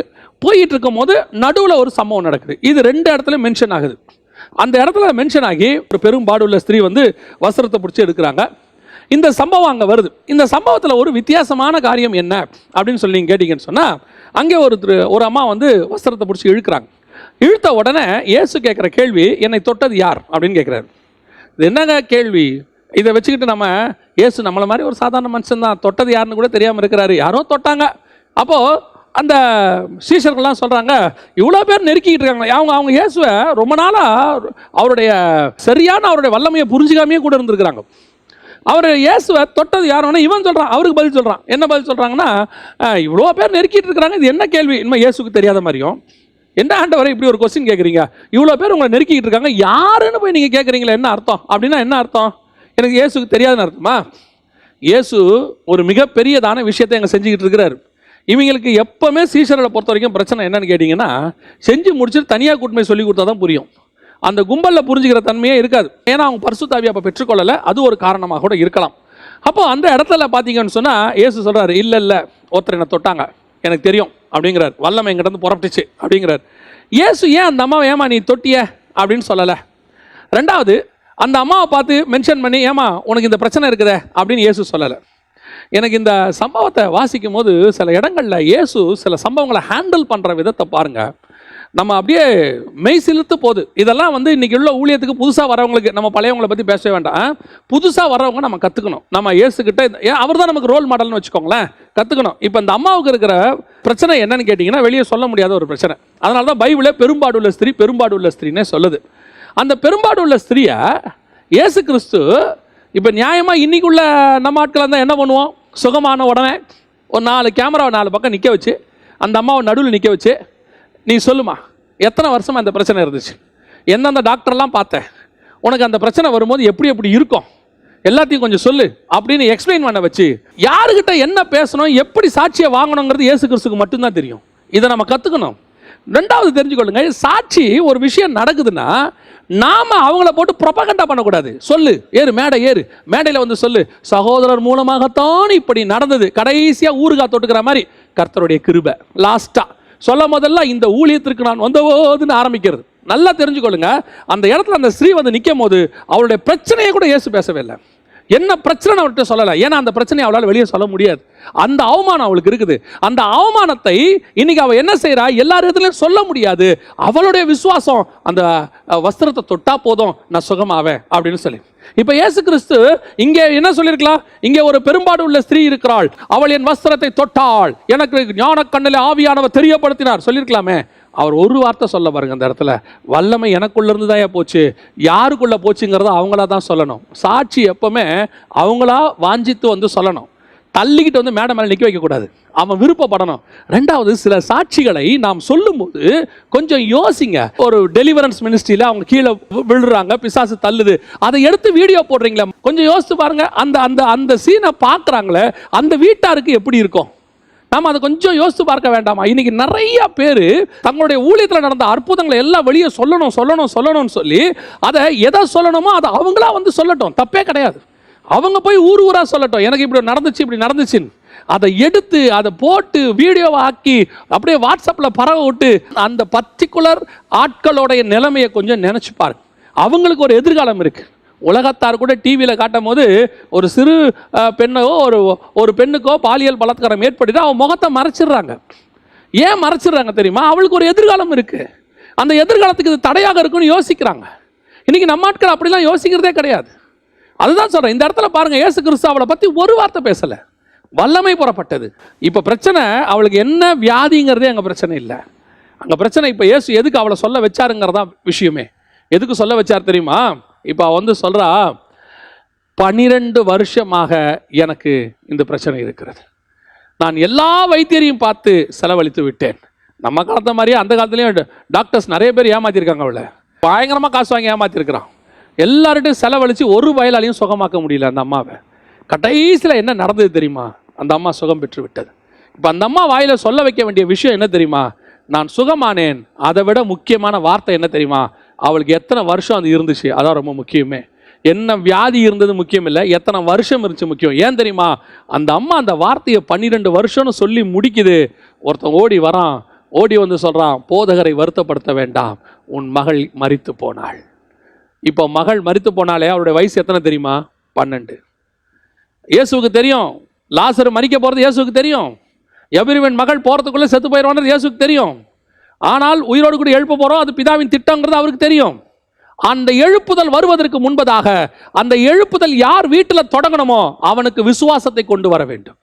அவனுக்குள்ள விசுவாசத்தை வளர்க்கணும். இந்த விசுவாசம் வந்தாதான் அங்கே எழுப்புதல் வரும். அதான் ஆண்டவர் சொல்றாரு, நீ விசுவாசம் உள்ளவனாயிரு. இவன் விசுவாசத்தை எழுப்புறது எப்படி? ஒரு மூத்த ஊழியர் தன்னுடைய மெசேஜில் சொன்னார், ரொம்ப அற்புதமாக இருந்துச்சு. சில நேரங்களில் நம்ம சொல்கிறோம் விசுவாசமா இரு, அப்போ தான் இயேசு உன்னை சுகமாக்குவார். உண்மை, விசுவாசம் தேவைப்படுகிறது. குஷ்டரோகி வரும்போது ஆண்டவர் கேட்குறாரு, என்னால் உன்னை சுகமாக்க முடியும் என்று விசுவாசிக்கிறேன்னு கேட்குறாரு. அதெல்லாம் உண்மைதான். அதே நேரத்தில் இயேசு நான் ஒரு விதவை கிட்ட போய் கேட்கல, நீ விசுவாசமா இருக்கியா, இந்த மகனை நான் எழுப்பேன் நீ நம்புறியான்னு கேட்கல பாருங்க. அவர் நேராக போய் தொட்டு சுகமாக்குறாரு. ஏன் அப்படி தெரியுமா? அந்த மூத்த ஊழியர் சொன்னார், பல நேரங்களில் டெத் எண்டில் படுத்து கிடப்பாங்க. டெத் இல்லை, அவங்க வந்து அதான் சாவு படுக்க, இதோட முடிஞ்சு போச்சு, அவ்வளோதான். அந்த இடத்துல போய் இயேசுவை விசுவாசிங்கன்னு சொல்ல முடியாது. ஏன் சொல்ல முடியாது தெரியுமா? அவன் மொத்தத்தையும் பார்த்து விட்டான். எல்லா கடவுளையும் ட்ரை பண்ணிட்டான். எல்லா கடவுளையும் ட்ரை பண்ணி, எல்லா மருத்துவரையும் ட்ரை பண்ணி, அவனுக்கு தெரிஞ்ச மாந்திரீகத்திலிருந்து எல்லாத்தையும் ட்ரை பண்ணி பார்த்துட்டான். முடிச்சுட்டு கடைசியாக உலகம் சொல்லிருச்சு, இவன் இன்னொரு 1/2 மணி நேரத்தை செத்து போவான், இவனை உயிரோடு கூட எழுப்ப முடியாது. இந்த நேரத்தில் அவங்ககிட்ட போய் இயேசு சுகமாக்குவார்னா அவனுக்குள்ள விசுவாசம் வர்றது கஷ்டம். ஏன் விசுவாசம் வர்றது கஷ்டம் தெரியுமா? அவனுக்கு மொத்த நம்பிக்கையும் போயிருச்சு. அடுத்த 1/2 மணி நேரத்தில் எல்லாத்தையும் சாகடிக்க போறாங்க, பெட்டி கட்ட போறாங்க. அப்படி இருக்கக்கூடியதான ஒரு பிள்ளையோடைய தாய்கிட்டயோ தகப்பனுக்கிட்டயோ போய் டோன்ட் வரி நீங்க சுகமாக்கிடுவீங்கன்னு வெறும் வாயில சொன்னா என்ன ஆகாது? ஆகாது. அவங்களுக்கு விசுவாசம் வராது. அந்த இடத்துல அவங்களுக்கு விசுவாசம் வளரணும்னா என்ன செய்யணும்? அதுதான் இயேசு இங்க செய்றார். அப்படியே டெத் பெட்ல படுக்கிறவங்ககிட்ட போயிட்டு நேரா இயேசு நீங்க நம்புறீங்களா? இப்போ இயேசு சுகமா, நிறைய பேர் அந்த கேள்வி கேட்குறாங்க. நீங்கள் நம்புனீங்கன்னா சுகமா. ஆனால் நல்லா தெரிஞ்சுக்கொள்ளுங்க, ஒரு விஷயத்தை நம்ம மறந்துடுறோம். வரத்தில் ஒரு விசுவாசம் இருக்குது. நீங்கள் பார்த்துருக்கிறீங்களா? வரத்தில் ஒரு விசுவாசம் இருக்குது, கண்ணியில் ஒரு விசுவாசம் இருக்குது தமிழில். ஆனால் இங்கிலீஷில் பார்த்தீங்கன்னா ஃபெய்த்ஃபுல்னஸ் அப்படின்னு இருக்கும். அது வந்துட்டு உண்மை. ஆனால் வரத்தில் ஒரு விசுவாசம் இருக்குது. அது என்ன தெரியுமா? அது நமக்குள்ளே இருக்கிற விசுவாசம். விசுவாசிக்கிறவர்களால் நடக்கிற அடையாளம் ஆகலாம். இன்னைக்கு நம்ம பல நேரங்களில் எதை தூக்கி பழி போட்டுக்கிட்டு இருக்கிறோம்? அவர் விசுவாசிக்கல, அதனால நடக்கல. ஒரு சின்ன வியாதியோ ஒரு பலகீனமோ இருக்கிறவனுக்கு ஓகே, ஒரு நஷ்டம் அடைஞ்சவனுக்கு ஓகே, இதெல்லாம் ஓகே. டெத் பெட்ல படுத்திருக்கிறவனை அவன் விசுவாசம் எழுப்பாது, நம்ம விசுவாசம் தான் அவனை எழுப்போம். அதுக்கு தான் அந்த வரத்தை கர்த்தர் கொடுத்திருக்கிறார், விசுவாசம் என்கிற வரம். அவங்ககிட்ட போய் நீங்க சொல்ல முடியாது, அப்படி படுத்திருக்கிறவர்கிட்ட போய் சொல்ல முடியாது. அதை படுத்திருக்கிறவருடைய மனைவி கிட்டயோ தாய் கிட்டயோ தகப்பன்கிட்டயோ போயிட்டு டோன்ட் வரி இப்போ இயேசு எழுப்புவார்னா அவங்க எப்படி விசுவாசிப்பாங்க? ஏன்பா இப்பதான் டாக்டர் சொல்லிட்டாரு, பெட்டி கட்ட சொல்லிட்டாரு, லாஸ்டா உன்னை கூட்டு வந்திருக்காங்க ஜோம் பண்ண. அவன் என்ன நினைச்சிருக்கான்னா அவர் சாவறதுக்கு ஜோம் பண்ண போறான்னு நினைச்சிருக்கிறான். அவங்க கிட்ட விசுவாசத்தை எதிர்பார்க்க முடியாது. அந்த இடத்துல எந்த விசுவாசம் வேலை செய்யணும் தெரியுமா? வரத்துக்குரிய விசுவாசம் வேலை செய்யணும். அந்த ஆவியனாருடைய வரங்கள்ல ஒன்று விசுவாசம். அந்த விசுவாசம் கிரியை செய்யும் போது அவன் உயிரோடு கூட எழும்புவான். இப்ப இந்த யவீருக்குள்ள விசுவாசத்தை அனுப்பணும். வெறும் அவனை பார்த்து விசுவாசம் உள்ளவனாயிரு யவீரு அப்படின்னா செத்து போச்சு, இதுக்கு மேல நான் என்னத்தை விசுவாசிக்கிறது, சரி ஆவண்டியதை பார்க்கணும் அப்படின்னு நினைப்பான். ஆனா இப்ப நடக்கிறது என்ன தெரியுமா? இந்த ஸ்திரீ 12 வருஷம் பெரும்பாடு உள்ள ஸ்திரீ சுகமானதை பக்கத்துல நின்று யவீரு பார்க்கிறாரு. 12 வருஷம். இப்போ இந்த குழந்தை 12 வயசு. இப்போ ஒருத்த ஓடி வந்து சொல்றான், உன் மகள் செத்துட்டா. இப்போ இயேசு அவனை பார்த்து சொல்றாரு, விசுவாசம் உள்ளவனாயிரு. என்ன விசுவாசம் தெரியுமா? உன் மகள் பிறக்கும் போது இவளுக்கு வியாதி பிறந்தது. 12 வருஷம் இவளுக்கு வயசு, இவளுக்கு வியாதிக்கு 12 வயசு. இந்த 12 வருஷ வியாதியை நான் சுகமாக்குவேனானால் உன் 12 வயசு மகளையும் நான் சுகமாக்க வல்லமை உள்ளவராயிருக்கிறேன். அந்த விசுவாசத்தை அவளுக்குள்ள அனுப்புறாரு பாருங்க. அதனாலதான் இந்த 2 சம்பவமும் எங்க பார்த்தாலும் இணைந்தே தான் வரும், சேர்ந்தே தான் வரும், தனித்தனியா வராது. ரெண்டும் சேர்ந்தே தான் வரும். அப்ப அழகா அந்த இடத்துல ஆண்டவர் முதல்ல என்ன பண்றாரு? அவனுக்குள் விசுவாசத்தை வளர்க்கிறார். விசுவாசம்னு ஒன்று வளர்ந்தாதான் எழுப்புதல்னு ஒன்று வரும். விசுவாசம் இல்லாமல் எழுப்புதல் வரத்துக்கு வாய்ப்பே கிடையாது. இன்னைக்கு நிறைய பேருக்குள்ள விசுவாசம் இல்லை, எழுப்புதல் வரும். இப்போ இந்தியாவில் எழுப்புதல் வருமா அப்படின்னு கேட்டால் ஜோம் பண்றாங்க, நிறைய பேர் ஜோம் பண்றாங்க, அதில் எந்த மாற்று கருத்தும் இல்லை. விசுவாசத்தோட ஜோம் பண்றவங்க இருக்கிறாங்க. ஒரு சாரார், அதுதான் பெரும்பான்மையான கூட்டம். ஒரு சாரார் என்ன சொல்லிட்டு இருக்காங்க, அதெல்லாம் வராதுங்க, எழுப்புதலாம் வராது. இப்போ இருக்க நிலைமைக்கு எழுப்புதல் சான்ஸே இல்லை. இந்தியாவில் ரொம்ப மோசம், சபை போகிற போக்கு மோசம், சபை செத்து போய் கிடக்கு, ஆவிக்குரிய நிலைமையில் செத்து போய் கிடக்கு, சபையில் கள்ள உபதேசம், பணப்பிரியரா மாறிட்டாங்க, என்ன வேணா சொல்லுங்க. ஆனால் ஒன்று மட்டும் நிச்சயம், நமக்கு முன்னாடி இதே மாதிரி சபை செத்த காலங்கள் இருக்கு, சபை செத்து போன காலம் இருக்கு. மார்ட்டின் லூத்தர் காலத்தில் ஒரு எழுப்புதல், அதுக்கு முன்னாடி பார்த்தீங்கன்னா பயங்கரமான செத்த காலம், சபை செத்த காலம். அப்போதான் மார்ட்டின் லூத்தரை கர்த்தர் எழுப்புறாரு. எப்போ? அப்போஸ்தலர் காலத்தில் ஒரு எழுப்புதல். அந்த எழுப்புதல் என்ன ஆச்சு? அப்படியே போயிடுச்சு. அதுக்கப்புறம் எழுப்புதலே இல்லை. அந்த எழுப்புதல் போன பிறகு மார்ட்டின் லூத்தர் காலத்தில் ஒரு எழுப்புதல். சரி, மார்ட்டின் லூத்தருடைய எழுப்புதல் என்னாச்சு? 1906 வருஷம் வரைக்கும், கண்ணு சொல்ல போனால் 400 வருஷம். அதுக்கப்புறம் எழுப்புதல் அப்படியே சபை செத்த இடத்துக்கு போயிடுச்சு. செத்த இடத்துக்கு போன உடனே அசுசா ஸ்ட்ரீட்ல ஒரு எழுப்புதல் வருது. இந்த எழுப்புதல் தொடங்குச்சு. இப்போ நம்ம என்ன சொல்றோம்? சபை மோசமான கண்டிஷன்ல இருக்குங்க, எல்லா இடத்துலையும் சபையில் வசனமே இல்லை, என்ன பெரும்பான்மையானவங்க சொல்றது. அப்போ சபை இன்னொரு செத்த காலத்துக்கு வந்திருக்கு. இந்த செத்த காலத்தில் இருக்கும்போது நம்மளை அறியாமலேயே என்ன வரும் அப்படின்னு கேட்டீங்கன்னு சொன்னால் ஒரு அவிசுவாசம் ஒன்று வரும். இதுக்கு மேலே அவ்வளோதான், இதுக்கு மேலே ஒன்றும் பண்ண முடியாது. நான் ஒரு வேத பண்டிதரோட பேசிக்கிட்டு இருந்தேன். வேத பண்டிதரோட பேசிக்கிட்டு இருக்கும்போது அந்த வேத பண்டிதர்கிட்ட நான் சொன்னேன் ஒரு காரியம். அண்ணே வாங்க, நம்ம என்ன செய்வோம், ஊர் ஊராக போய் தெரிஞ்சவங்ககிட்டலாம் இந்த வசனத்தை போதிப்போனே, வசனத்துக்குன்னு ஒரு காலம் வரணும், வசனத்துக்குன்னு ஒரு கூட்டத்தை உருவாக்கணும். வெறும் இந்த மாதிரி ஒரு ஆடம்பரமும் ஆராதனைகள் மட்டுமே இருக்குது, ஆராதனை தப்பு இல்லை, அது மட்டுமே இருக்கு, வசனம் இல்லை, வசனத்துக்கு ஒரு க்ரௌடை உருவாக்குவோம் அப்படின்னு சொன்னபோது அந்த அண்ணனுடைய எக்ஸ்பீரியன்ஸ், அவங்க வாழ்க்கையில் கடந்து வந்த எக்ஸ்பீரியன்ஸை வச்சுக்கிட்டு அந்த அண்ணன் சொன்னாங்க, வேணாம் தம்பி, அதெல்லாம் வராது, இதெல்லாம் வேஸ்ட், இந்த ஜனங்கிட்ட பேசுறது பிரயோஜனமே இல்லை, நானும் 20 வருஷமாக பேசி பார்த்துட்டேன் தம்பி, வேஸ்ட்டு, ஏதோ ஒரு 10 பேர் 20 பேர் இருக்கிறாங்க, இவங்களோட பேசிட்டு நம்ம வாழ்க்கையை முடிச்சிருவோம் அப்படின்னு. ஆனால் எனக்கு அதில் உடன்பாடு இல்லை, எனக்கு அதில் உடன்பாடே கிடையாது. எப்படியாவது ஆண்டவரே எங்களுக்கு ஒரு எழுப்புதல் காலம் ஒன்று வரணும், வசனத்துக்கு ஒரு எழுப்புதல் வரணும், வசனத்துக்காக வாஞ்சியா இருக்கிற ஒரு கூட்டத்தை எனக்கு பார்க்கணும், கேட்கணும், அந்த ஜனங்க வாஞ்சியா வசனத்துக்கு ஓடி வரணும், அப்படி ஒரு காலம் வரணும் ஆண்டவரேன்னு ஆசைப்பட்டோம். அப்போ நாங்கள் ஒரு 3-4 ஊழியர்களாக சேர்ந்து ஒவ்வொரு டிஸ்ட்ரிக்டில் இருக்கக்கூடிய அங்கே தெரிஞ்ச பாஸ்டர்ஸை கேட்டு அவங்கக்கிட்ட, ஐயா உங்கள் சபையில் ஒரு நாள் வசன திருவிழான்னு ஒன்று நடத்துகிறோம், நாங்கள் வரோம், நீங்கள் ஒன்றுமே செய்ய வேண்டாம், நாங்கள் 4 பேர் வரோம், அங்கே வந்து ஜபத்தோடு தான் வருவோம், வந்து ஒரு ஆராதனை, ஒரு ஜப நேரம், ஒரு 2 செய்தி இப்படி கொடுத்து ஜனங்களுக்குள்ள வசனத்தை பற்ற தாக்கத்தை உண்டாக்குவோம் அப்படின்னு கேட்டபோது ஒரு சில ஊழியர்கள் திறந்து கொடுத்தாங்க. இதை கொஞ்ச காலம் பண்ணிக்கிட்டே இருந்தோம். கர்த்தர் இதை பார்த்துக்கிட்டே இருந்தார். என்னுடைய விசுவாசம் என்ன தெரியுமா? ஒரு நாள் இல்லை ஒரு நாள் கண்டிப்பாக இப்படி ஒரு கூட்டம் ஒன்று உருவாகும், வசனத்துக்கு நிற்கிறவங்க வருவாங்க. நான் ஆண்டவர்கிட்ட ஜோம் பண்ணும் போதெல்லாம் இப்படி தான் ஜோம் பண்ணேன், ஆண்டவரே அற்புதத்துக்கு ஒரு கூட்டம் இருக்குது, தீர்க்க தரிசனம் தேடி ஓடுற ஒரு கூட்டம் இருக்குது, ஆட்டத்தையும் பாட்டத்தையும் தேடி கூட்டம் இருக்கு. இதே மாதிரி ஆண்டவரே வசனத்துக்குன்னு ஒரு கூட்டம் வரணும், வசனத்தை தேடி வர கூட்டம் ஒன்று வரணும். அடிக்கடி ஆண்டவர்கிட்ட இப்படி தான் நான் ஜெபம் பண்ணுவேன். அதனுடைய விளைவை நாங்கள் இப்பொழுது பார்க்கிறோம். வசனத்தை பேசுகிற அநேக வேத பண்டிதர்களை கர்த்தர் உருவாக்கி இருக்கிறார். நீங்கள் இன்னைக்கு யூடியூப்ல எடுத்து பார்த்தீங்கன்னா வசனத்தை போதிக்கிறவங்க ஐரோப்பால இருந்தும் ஸ்ரீலங்கால இருந்தும் நிறைய வேத பண்டிதர்களை கர்த்தர் உருவாக்கி இருக்கிறார். இவங்களுக்குன்னு போய் பார்த்தீங்கன்னா 10,000 பேர் 20,000 பேர் அவங்க செய்திகளை உட்காந்து கேட்குறாங்க. அந்த அந்த அந்த நம்பரை பார்க்கும்போது சந்தோஷமாக இருக்கும். வசனத்துக்கும் ஒவ்வொரு ஏரியாலையும் 10,000 பேர் 20,000 பேர் 1,00,000 பேர் 2,00,000 பேரை கர்த்தர் வச்சிருக்கிறார். ஆடுறவங்களுக்கு பின்னாடி எத்தனை பேர் போறாங்க, தீர்க்க தரிசனத்துக்கு பின்னாடி எத்தனை பேர் போறாங்க, அதெல்லாம் நமக்கு வேணாம், அதெல்லாம் அவங்கவுங்க இஷ்டம். நம்ம எதிர்பார்க்கறது வசனத்துக்குன்னு ஒரு கூட்டம் வரணும் ஆண்டவரே. அந்த வசனத்துக்குன்னு ஒரு கூட்டத்தை கர்த்தர் உருவாக்கியதை பார்க்கிறோம். அந்த விசுவாசத்தை நாம் உருவாக்கணும். அப்ப நமக்கு முன்பாக என்ன இருக்குது? இதுக்கு முன்னாடி நடந்த நெகட்டிவான சாட்சிகள், வராது, நடக்காது, போகாது, அப்படி. இப்போ எவர்கிட்ட என்ன சொன்னாங்க? உன் மகள் மரித்து போனாள், இதுக்கு மேல அவளை எழுப்ப முடியாதுப்பா, போதகரை வருத்தப்படுத்த வேண்டாம், காடை விட்டு ஃபினிஷ், முடிஞ்சிருச்சு, டோர் க்ளோஸ்ட். ஆனால் ஆண்டவர் சொன்னாரு, விசுவாசம் உள்ளவனாயிரு.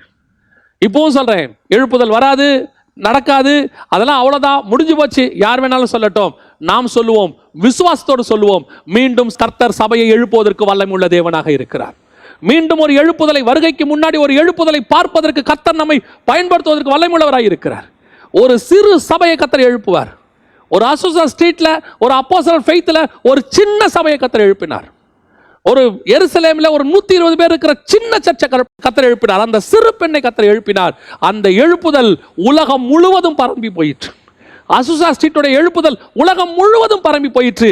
ஏன் அப்படி ஒரு எழுப்புதல் கடைசி காலத்தில் தமிழ்நாட்டில் வரக்கூடாது?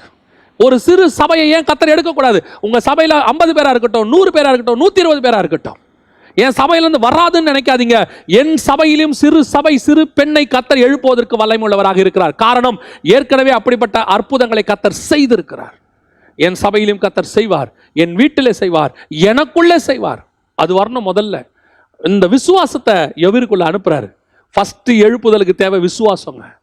நம்ம வரும், என் நாட்டில் வரும், என் தேசத்தில் வரும், என் மாவட்டத்தில் வரும், என் சபைக்குள்ள வரும்ன்ற விசுவாசம் வேணும். வரும். நிறைய பேர் கேட்டு பாருங்க, எழுப்புதல் எங்க வரும்? எங்கேயோ வரும், ஆனா கண்டிப்பா வரும். எங்கேயோ வரும் இல்ல, என் வீட்டில் வரும், என் ஜப வீட்டில் வரும், எனக்குள்ள வரும் எழுப்புதல். அந்த அந்த விசுவாசம் முதல்ல வரணும். எவருக்கு முதல்ல என்ன வரணும்? இயேசு அந்த அம்மாவை சுகமாக்கிட்டார், எல்லாம் ஓகே தான், என் வீட்டில் இல்ல. இயேசு சொல்றார், விசுவாசம் உள்ளவடாயிரு, இவளுக்கு நடந்தது உனக்கும் நடக்கும். அசுசா ஸ்ட்ரீட்ல நடந்தது நமக்கும் நடக்கும். மேல் வீட்டு அறையில் நடந்தது நமக்கும் நடக்கும். எப்பப்பெல்லாம் எந்தெந்த தேசத்தில் போய் எடுத்து பாருங்க. ஆப்பிரிக்காவில் டேவிட் லிவிங்ஸ்டன் வழியாக வந்ததான எழுப்புதல் நம்முடைய தேசத்திலும் வரும். கர்த்தர் செய்வதற்கு வல்லமையுள்ள தேவனாகவே இருக்கிறார். முதலாவதாக ஆண்டவர் செய்த காரியம் என்ன தெரியுமா? அவருக்குள்ள விசுவாசத்தை கொண்டு வந்தார். ஒரே நேரத்தில் மல்டி டைமென்ஷன்ல வேலை செய்யறதுக்கு கர்த்தரால மட்டும் தாங்க முடியும். ஒரு பக்கம் எவருக்குள்ள விசுவாசத்தை ஏத்திக்கிட்டு இருக்கிறாரு, இன்னொரு பக்கம் சீஷர்களுக்கு ஏத்துறாரு. ஏன்? இவன் போய் பின்னாடி நிறைய பேரை உயிரோடு எழுப்ப வேண்டி இருக்குது. ஏன்? இவனுடைய வஸ்திரத்தை தொட்டு சுகமாக்க வேண்டியவங்களாம் இருக்கிறாங்க, அவனுக்குள்ளே எழுப்புறாரு. ஏன்னா 2 பேரை அனுப்பி பார்த்தாரு, அங்கே பிசாசுகள் ஓடிச்சு, எல்லாம் நடந்துச்சு. ஆனாலும் கூட பல நேரங்களில் இவரால் பிசாசுகளை துரத்த முடியாமல் போயிடுச்சு. இவங்களுக்குள்ள இன்னும் கொஞ்சம் சிறு பலவீனங்கள்லாம் இருந்துச்சு, எல்லாம் கிளியர் பண்ணுறாரு. இப்போ பாருங்க, இந்த சிறு பெண்ணை எழுப்புறாரு பாருங்க. எனக்கு ஒரு சம்பவத்தை படித்த போது ஞாபகம் வருது, ஆச்சரியமாக இருந்தது. ஆண்டவர் எனக்கு சில காரியங்களை அதில் சொல்லி கொடுத்தார். இயேசு போய் அந்த எவருவின் மகளை எழுப்புறாரு. இதே மாதிரி ஒரு சம்பவத்தை பேதுருவும் செய்கிறார். பேதுரு போய் மேல் வீட்டு அறையில் தப்பித்தால படுக்க வச்சிருக்கிறாங்க. தப்பித்தால படுக்க வச்ச போது அப்போஸ்தலர் நடவடிக்கைகளில் இந்த சம்பவம் இருக்கு. தப்பித்தால படுக்க வச்சிருக்கிறாங்க. இப்போ பேதுரு தப்பித்தால எழுப்பணும். அந்த இடத்துல ஒரு சின்ன சம்பவம் தான், அதை ஒரு ஸ்பிரிச்சுவல் தாட் எனக்கு ஆண்டவர் சொல்லி கொடுத்தார். ரொம்ப ஆச்சரியமா இருந்துச்சு. என்னன்னா, இயேசு போய் கையை பிடித்து சிறு பெண்ணை எழுந்துருன்னு சொன்னார். ஆனா பேதுரு கையை பிடிச்சு தப்பித்தாலே எழுந்துருன்னு சொல்லலை. அவர் என்ன பண்ணார்னா, போய் முழங்கால் போட்டு ஜெபம் பண்ணிட்டு திரும்பி பார்த்துன்னு இருக்கும். அதான் பெரிய ஆச்சரியம் அந்த வசனத்திலேயே. பேதுரு திரும்பி பார்த்து தப்பித்தாலே எழுந்துரு என்றான். ஏன் இவன் இப்படி ஜெபம் பண்ணா? அந்த அந்த தப்பித்தாளுடைய சரீரத்தை விட்டு தள்ளி போய் ஆப்போசிட் டைரக்ஷன்ல ஜெபம் பண்ணியிருக்கிறார். ஜெபம் பண்ணிட்டு திரும்பி பார்த்து தப்பித்தாலே எழுந்துரு. எனக்கு அதை பார்க்கும்போது ஆச்சரியமாக இருந்துச்சு.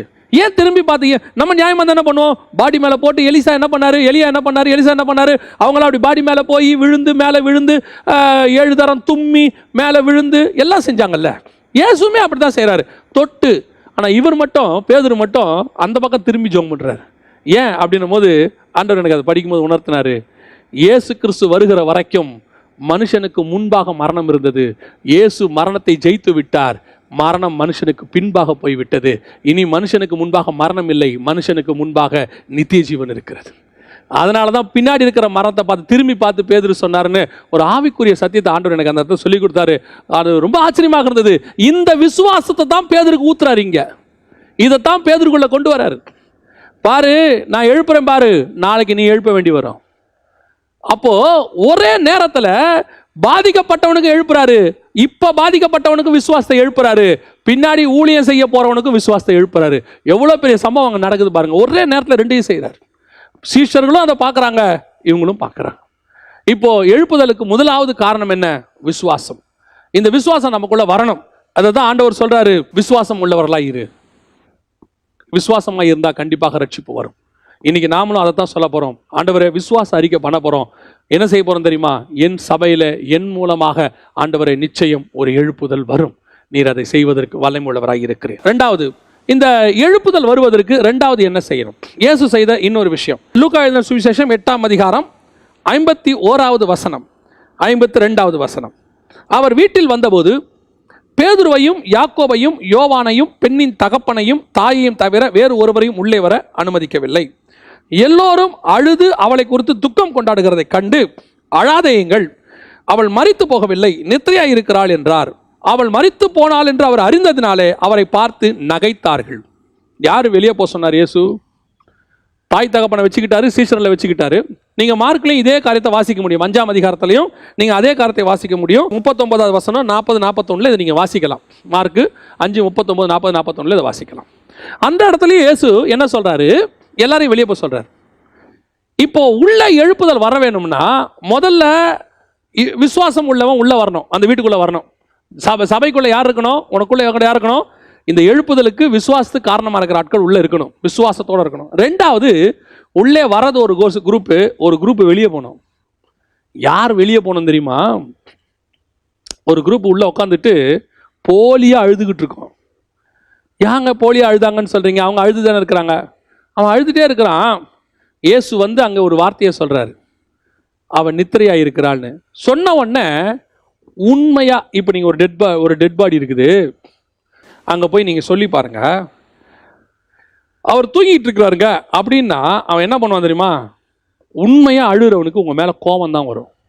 எங்க அப்பா இறந்துட்டாரு, எங்க அம்மா இறந்துட்டாங்க, அவங்கள போட்டு தூங்குறாங்கன்னு சொல்ற, உனக்கு கோபம் வரும். சுத்தி இருக்கிறவன் என்ன செய்வான் தெரியுமா? இந்த உண்மையா அழுகிறவன் கோவப்படுவான். அந்த சும்மா வந்து நிக்கிறவன் தான் கிண்டல் பண்ணுவான். ஒரு பைத்தியக்காரன் வந்து நிக்கிறான் பாரு, அவன் தான் சிரிப்பான். ஒரு பைத்தியக்காரன் வந்தான்டா, அங்கே வந்துட்டு அவ்வளோ பேர் அழுதுனுக்குறாங்க, அவன் வந்து சொல்கிறான், அவங்க சாவலிங்க, தூங்கிட்டு இருக்கிறாங்க, நல்லா படுத்து தூங்கிட்டு இருக்கிறாங்கன்றான் அப்படின்னு யார் சொல்லுவா? அந்த இடத்துல சுற்றி நிற்கிறவன் சொல்லுவான். உண்மையாக அழுகிறவனுக்கு என்ன வரும்னு கேட்டிங்கன்னா கோபம் தான் வரும். இப்போ இயேசு இந்த இடத்துல வந்து சொல்கிறாரு, அவள் மரிக்கவில்லை, நித்திரையாக இருக்கிறாள். சொன்ன உடனே அங்கே இருக்கிறவர்கள் நகைத்தார்கள். இயேசு யாரை வெளியே அனுப்பினார் தெரியுமா? அந்த இடத்துல போலியாய் அழுது கொண்டு ஒரு குரூப் இருக்கும். சபைக்குள்ள ஒரு குரூப் எழுப்புதலுக்கு தடையான ஒரு குரூப் இருக்கும். சபைக்குள்ள இருக்கிறவன் எல்லாம் எழுப்புதலுக்கு காரணமும் கிடையாது. சபைக்குள்ள இருக்கிற அத்தனை பேரும் எழுப்புதலுக்கு காரணமா இருக்க முடியாது. சபைக்குள்ள எழுப்புதலுக்கு தடையான ஒரு குரூப்பும் இருக்கும். உன் சபையில, நம்ம சபையில எழுப்புதல் வராம இருக்கிறதுக்கு இந்த குரூப், எந்த குரூப்? போலியாய் அழுகிற ஒரு குரூப் இருக்கு. ஐயோ எழுப்புதல் வரணுமே வரணுமேன்னு அழுவாங்க. ஒவ்வொரு சபைக்குள்ளையும் போலியான ஒரு குரூப் இருக்கும். அதுக்கு பேரு கலைகள். இது உள்ள உட்காந்து அழுதுகிட்டு இருக்கோம், நம்ம கொஞ்சம் தலை மறைஞ்சா சிரிச்சுக்கிட்டு இருக்கோம், அப்படியே உட்காந்துட்டு கிண்டல் பண்ணிக்கிட்டு இருக்கோம். சபைக்குள்ள உட்காந்துட்டு உயிரை கொடுத்து ஃபாஸ்டிங் போட்டு பாஸ்டர் ஜெபம் பண்ணிக்கிட்டு இருப்பாங்க, ஊழியக்காரங்க ஜெபம் பண்ணிட்டு இருப்பாங்க. எப்படியாவது ஒரு எழுப்புதல் வரணும், எப்படியாவது ஒரு ரிவைவலை பார்த்துடணும், எங்க சபையில ஒரு மாற்றம் வந்துடணும்னு உண்மையாக அழுகிற ஒரு குரூப் இருக்கும். அங்கேயே ஒரு குரூப் உட்காந்துக்கிட்டு, அவர் பாரு நடிக்கிறார் பாரு அப்படிம்பான். அவர் உட்காந்து கிண்டல் பண்ணிக்கிட்டு இருப்பான், உட்காந்து மெசேஜை மார்க் போட்டுக்கிட்டு இருப்பாங்க. நான் சொல்றேன், இந்த போலியான குரூப் உள்ள இருக்கிற வரைக்கும் உன்னுடைய சபைக்குள்ள எழுப்புதல் வராது, உங்களுக்குள்ள எழுப்புதல் வராது. உண்மையான பாரம் இருக்கிறவங்க கிட்ட இந்த இடத்துல ஆண்டவர் எழுப்ப போறாரு அப்படின்னு சொன்னார்னு வச்சுக்கோங்களேன், ஒரு காரியம் சொல்றாருன்னு வச்சுக்கோங்களேன், உனக்குள்ள ஒரு எழுப்புதலை கொண்டு வர போறேன், ஒரு மாற்றத்தை கொண்டு வர போறேன் அப்படின்னு சொன்னார்னா நமக்குள்ள என்ன வரும் தெரியுமா? ஒரு சந்தோஷம் வரும். சில நேரங்கள்ல நல்லா தெரிஞ்சுக்கொள்ளுங்க, கர்த்தருடைய வார்த்தை கடந்து வரும்போது, அங்க சொல்றது இயேசு, கர்த்தருடைய வார்த்தை. கர்த்தருடைய வார்த்தை வரும்போது உங்களுக்குள்ளே ஒரு சமாதானம் வரும். இப்ப இயேசு வந்து ஒரு இடத்துல ஒரு விஷயம் சொல்றாரு, நீங்க பயங்கரமான துக்கத்துல இருப்பீங்க. அந்த துக்கத்துல இருக்கும்போது இயேசு உங்களுக்கு ஒரு வார்த்தை சொல்வார். அது என்னவா இருக்கும்? நீங்க நாளைக்கு சாப்பாட்டுக்கு கஷ்டப்பட்டுக்கிட்டு இருப்பீங்க, இல்ல என்னவோ நடக்க போது பெரிய பிரச்சனையில் இருப்பீங்க. இயேசு உங்களை பார்த்து சொல்லுவாரு, நான் உன்னை பெரிய ஜாதியாக்குவேன், உன் பேரை பெருமைப்படுத்துவேன் அப்படின்னு. நாளைக்கு சாப்பாடு கஷ்டப்படுத்திட்டு இருக்கிறேன், என்னை பெரிய ஜாதியாக்குவேன் அப்படின்னு யோசனை உங்களுக்கு வராது. எது வரும் தெரியுமா? இந்த வார்த்தையை கேட்ட உடனே அந்த வசனத்துக்குள்ள இருக்கிறதான ஒரு ஹீலிங் உங்களுக்குள்ள வரும். நம்ப முடியாத விஷயத்தை நம்ப வைக்கும். அதுதான் கர்த்தருடைய வார்த்தை, அதுதான் கடந்து வருதல். யாருக்கு வரும்? உண்மையா அழுகிறவனுக்கு தான் வரும். சில நேரங்களில் நம்ம விஷனை ஜனங்களுக்குள்ள சொல்லும் போது அந்த விஷன் யாருக்குள்ள கரெக்டா போகும் தெரியுமா? உண்மையாய் உங்களோட கூட இருக்கிறவனுக்கு தான் போகும். ஒரு கூட்டம் உட்காந்துட்டு கிண்டல் பண்ணிட்டு இருக்கோம், இது தேவையா, இது இப்ப அவசியமா, இதை பண்ண முடியுமா, இதெல்லாம் இப்ப வாய்ப்பு இருக்கா, சான்ஸ் இருக்கா? உங்களுக்கு நான் சொல்றேன், நான் என்ன வச்சே சொல்றேன், என்னுடைய வாழ்க்கையில் நடக்கிற விஷயங்கள். எனக்கு இந்த லாக்டவுன் ஆரம்பிக்கும் போது, இந்த லாக்டவுன் ஆரம்பிக்கிறதுக்கு முன்னாடியே ஆண்டவர் எனக்கு சில காரியங்களை சொல்லியிருந்தார். அதை நான் யார்கிட்டையும் சொல்றதில்லை. ஆனால் என்னை கொண்டு செய்யறதுக்கு ஆண்டவர் சில காரியங்களை என் ஊழியத்தில் செய்யறதுக்கு சொல்லியிருந்தார். அதை முன்பாகவே செஞ்சுக்கிட்டே இருக்கிறாரு, நாங்களும் அதை செஞ்சுக்கிட்டே இருக்கிறோம். இந்த லாக்டவுன் வந்த உடனே நியாயமா பார்த்தா அந்த அந்த மேட்டர் அப்படியே ஸ்டாப் ஆயிடணும். செய்ய முடியாது, அந்த ஊழியத்தை செய்யவே முடியாது, அதை அப்படியே ஸ்டாப் பண்ணிடணும். ஏன்? சர்வைவலுக்கே கஷ்டமான காலம் வருது. எல்லாரும் நினைக்கிறாங்க இந்த லாக்டவுன் பீரியட் சர்வைவலுக்கு கஷ்டமான காலம் அப்படின்னு நினைக்கிறாங்க. ஆனால் உண்மை என்ன அப்படின்னு பார்த்தீங்கன்னு சொன்னால், இந்த லாக்டவுன் ஆரம்பிக்கும் போது கர்த்தர் சொல்றாரு, ஆப்போசிட்டா சொல்றாரு, உன்னை கொண்டு நான் சொன்ன இந்த காரியத்தை சொன்னதை செய்யும் அளவும் உன்னை கொண்டு நான் கைவிடுவதும் இல்லை, உன்னை விட்டு விலகுவதும் இல்லைன்னு கர்த்தர் சொல்றாரு. நான் உனக்கு சொன்னதை செய்யும் அளவுன்னு சொல்றாரு. விசுவாசிக்கிறதுக்கு கஷ்டம். ஏன் விசுவாசிக்கிறது கஷ்டம்? ரெகுலரா வரக்கூடிய மினிஸ்ட்ரியே கட்டாயி போச்சு. இப்போ ஃபேமிலி நடத்துறதே எப்படின்னு யோசிக்கணும். அப்படி யோசிக்க நியாயமா அப்படி யோசிக்க வேண்டிய இடத்துல இது பெரியது, பெரிய வேலை. இந்த வேலையை நம்மளை செய்ய சொல்றாரு, இதை எப்படி செய்யணும் நியாயமா யோசிக்கணும். ஆனால் ஒரு தாட் கூட அப்படி வரவே இல்லை, ஒரு எண்ணம் கூட வரல. நான் சொல்லுவேன், அந்த வசனத்துக்குள்ள இருக்கக்கூடிய ஒரு வல்லமை, அந்த வசனத்துக்குள்ள இருக்கக்கூடியதான மகத்துவம் உங்களுக்குள்ள இருக்கிற அந்த ஐயங்களை தீர்த்து போட்டு அது உங்களை பலப்படுத்தும். பலப்படுத்தி அந்த நம்ப முடியாத காலத்தில் உங்களை நம்ப வைக்கும், உங்களை விசுவாசிக்க முடியாத காலத்தில் விசுவாசிக்க வைக்கும். எல்லாம் நெகட்டிவா இருக்கும்போது கர்த்தர் பாசிட்டிவா பேசுவாரு. அது நெகட்டிவா நினைக்க கூடாது, பாசிட்டிவா நினைக்க வைக்கும். நீ வனாந்தரத்தில் நடந்துகிட்டு இருக்கும்போது ஒரு பிள்ளை கிடைக்குமான்னு நினைக்கிற காலத்தில் வானத்தின் நட்சத்திரத்தை போல பிள்ளையை மாற்றுவேன்னு சொல்லுவாரு. ஒத்த பிள்ளைக்கு அலைகிறையான்னு சொல்லுவோம், 15:5 சொல்லுவாரு. ஒரு பிள்ளைக்கு நான் கேட்கிறேன், நீங்க என்ன சொல்றீங்க? வானத்தின் நட்சத்திரத்தை போல ஆகுமா? ஆகும். நம்ப வைக்கும். அதை அவன் விசுவாசித்தான். அதுதான் விஷயமே. அந்த வசனம் என்ன செய்யும்? கர்த்தருக்குள்ள இருந்து புறப்படுற வசனம் அந்த உண்மையாய் உள்ளே உட்கார்ந்து இருக்கிறவனுக்குள்ளே விதையாக மாறும். யார் நகைப்பார்கள் தெரியுமா? இப்ப பேசுறது இயேசு, அவர் தான் வாக்குத்தத்தம் பண்றாரு. தைரியமா இருங்க, அவ மரிக்கல, அவ எழும்ப போறா. யார் நகைப்பா தெரியுமா? வேதபாரகர் நகைப்பாங்க, பரிசேயர் நகைப்பாங்க. இவெல்லாம் யாரு? இந்த ஸ்பிரிட்டுக்கு அகைன்ஸ்டானவன். இந்த ஸ்பிரிட்டுக்கு அகைன்ஸ்டானவன் உள்ள உட்கார்ந்து இருக்கும் போது, நீங்கள் கர்த்தருடைய வார்த்தையை பேசும்போது ஒருத்தன் நகைக்கிறான் என்று சொன்னால் அவனை தான் அந்த ஸ்பிரிட்டுக்கு அகைன்ஸ்டான ஒருத்தன் உட்கார்ந்து இருக்கிறான். இப்ப இயேசு சொல்றாரு, அவனை வெளியே அனுப்பு. என்ன ஆண்டவரே, இவங்கெல்லாம் என் சொந்தக்காரங்க. எவர் என்ன சொல்லியிருக்கணும்? என் மாமா, என் மச்சான், என் மூத்த மாமா, இவர் தான் வீட்டுக்கு பெரும் தலை. இவர் இல்லாட்டி அனுப்புடா வெளியே. ஏன்? இவன் இருக்கிற வரைக்கும் அவன் எழும்ப மாட்டான். பல சபைகளில் எழுப்புதலுக்கு தடையா இருக்கிறவர்கள் யார் தெரியுமா? உள்ளுக்குள்ளே உட்கார்ந்து இருக்கிற ஒரு கூட்டம், உள்ளுக்குள்ள உட்கார்ந்து இருக்கிற ஒரு கமிட்டி. எது பாஸ்டர் விஷன் சொன்னாலும் உடனே அதுக்கு அகைன்ஸ்டா ஒன்று பேசுறது. பாஸ்டர் ஒரு விஷயம் சொல்றாரு, ஒரு காரியத்தை ஆண்டவர் சொல்றாரு, அவர் மூலமா பேசுறாருன்னா உடனே அதெல்லாம் சான்ஸே இல்லைங்க. இந்த நேரத்தில் இவ்வளோ இன்வெஸ்ட்மெண்ட் தேவையா? இந்த நேரத்தில் இந்த ஏழைகளுக்கு இவ்வளோ கொடுக்கணுமா? நம்மளுக்கே வழி இல்லை. ஏன் பிச்சையா எடுக்கிறோம்? இன்னைக்கு நிறைய பேர் நினைச்சிட்டு இருக்கிறாங்க, நாம இதை பண்ணணுமா, நாம இப்படி செய்யணுமா? கர்த்தர் சொல்றாரு, அந்த கூட்டத்தை நீ வச்சுக்கிட்டு இருக்கிற வரைக்கும் உன் மூலமாக எழுப்புதல் வராது, உன் சபைக்குள்ள எழுப்புதல் வராது. உன்னை கொண்டு கர்த்தர் காரியங்கள் செய்ய முடியாது. வெளியே அனுப்பணும். வெளியே அனுப்புனாதான் வரும். அப்ப என்னங்க பண்ணணும்? கழுத்தை பிடிச்சு தள்ளணுமா? இல்ல, நீ ஜெபம் பண்ணு, அவர்களே வெளியே போவாங்க. பல நேரங்களில் என்ன தெரியுமா நடக்குது? ஆண்டவர் இப்படிப்பட்ட கூட்டத்தை நம்மளால அனுப்ப முடியாது, நாம அனுப்புறதுக்கு முடியாது நம்மளால. அப்ப ஆண்டவர் என்ன செய்யறாரு? அவங்கள நம்மளை விட்டு ஒதுக்குறாரு. நம்ம என்ன பண்ணுவோம் தெரியுமா? உட்காந்து ஜெபம் பண்ணுவோம். ஆண்டவரே, இவங்களாம் வெளியே போயிட்டாங்களேப்பா, இந்த நேரத்தில் இவங்க போயிட்டாங்களே, என்ன ஆண்டவரே? நல்லது தான் செஞ்சிருக்காரு ஆண்டவர், நல்லது தான் செஞ்சிருக்காரு. அவங்களுக்கு நேசிக்கணும், அவங்களுக்காக ஜெபம் பண்ணணும். அதே நேரத்தில் போய் கெஞ்சி கூத்தாடி சிலர்லாம் செய்வாங்க, சில ஊழியக்காரங்க செய்கிறாங்க. நான் செஞ்சதாங்க தப்பு, சபைக்கு திரும்பி வந்துருங்க. ஏன்னா ஆத்மா பாரமாமா, தேவனை மிஞ்சின பாரம் உங்களுக்கு எதுக்கு? அவரே பெட்டியை கீழே தள்ளுறாருன்னா நீ ஏன்பா பிடிக்கிற? நீ பிடிச்சா உனக்கு தான் ஆபத்து. சில நேரங்களில் சில பெட்டியை தள்ளுவார் ஆண்டவர், வேணாம் இதை தள்ளி விடுக்கல, இதை வெளியே அனுப்பு, இதை அனுப்பி விடு, லோத்தை அனுப்பி விடு, கோராக கூட்டத்தை மண்ணுக்குள்ள அனுப்பு. தேவனே சில நேரங்களில் செய்வார். அந்த நேரத்தில் உட்காந்துக்கிட்டு அவங்களுக்காக போய் நீங்கள் ஜெபம் பண்ணுறது தப்பு இல்லை, திருப்பியும் சொல்கிறேன், அந்த ஆத்மாக்காக ஜெபம் பண்ணுறது தப்பு இல்லை. அதே நேரத்தில் கர்த்தர் ரிமூவ் பண்ணும் போது நம்ம அனுமதி கொடுக்கணும். கிளை நறுக்குவார், களை பிடுங்குவார். நடுறதுக்கு எவ்வளோ உரிமை அவருக்கு இருக்குதோ அதை பிடுங்குவதற்கும் கர்த்தருக்கு உரிமை இருக்குது. நடும்போது சந்தோஷமா இருக்கும், ஓ 150 பேர் என் சபைக்குள்ள இருக்கிறார்கள், 200 பேர் என் சபைக்குள்ள இருக்கிறார்கள். கர்த்தர் கொஞ்சம் கலைகளை பிடுங்குவார். ஏன்? அந்த 200ல் 150 தான் உண்ணுது, 50 கலை. அந்த 50 கலையை பிடுங்கும் போது மட்டும் வருத்தமா இருக்குது.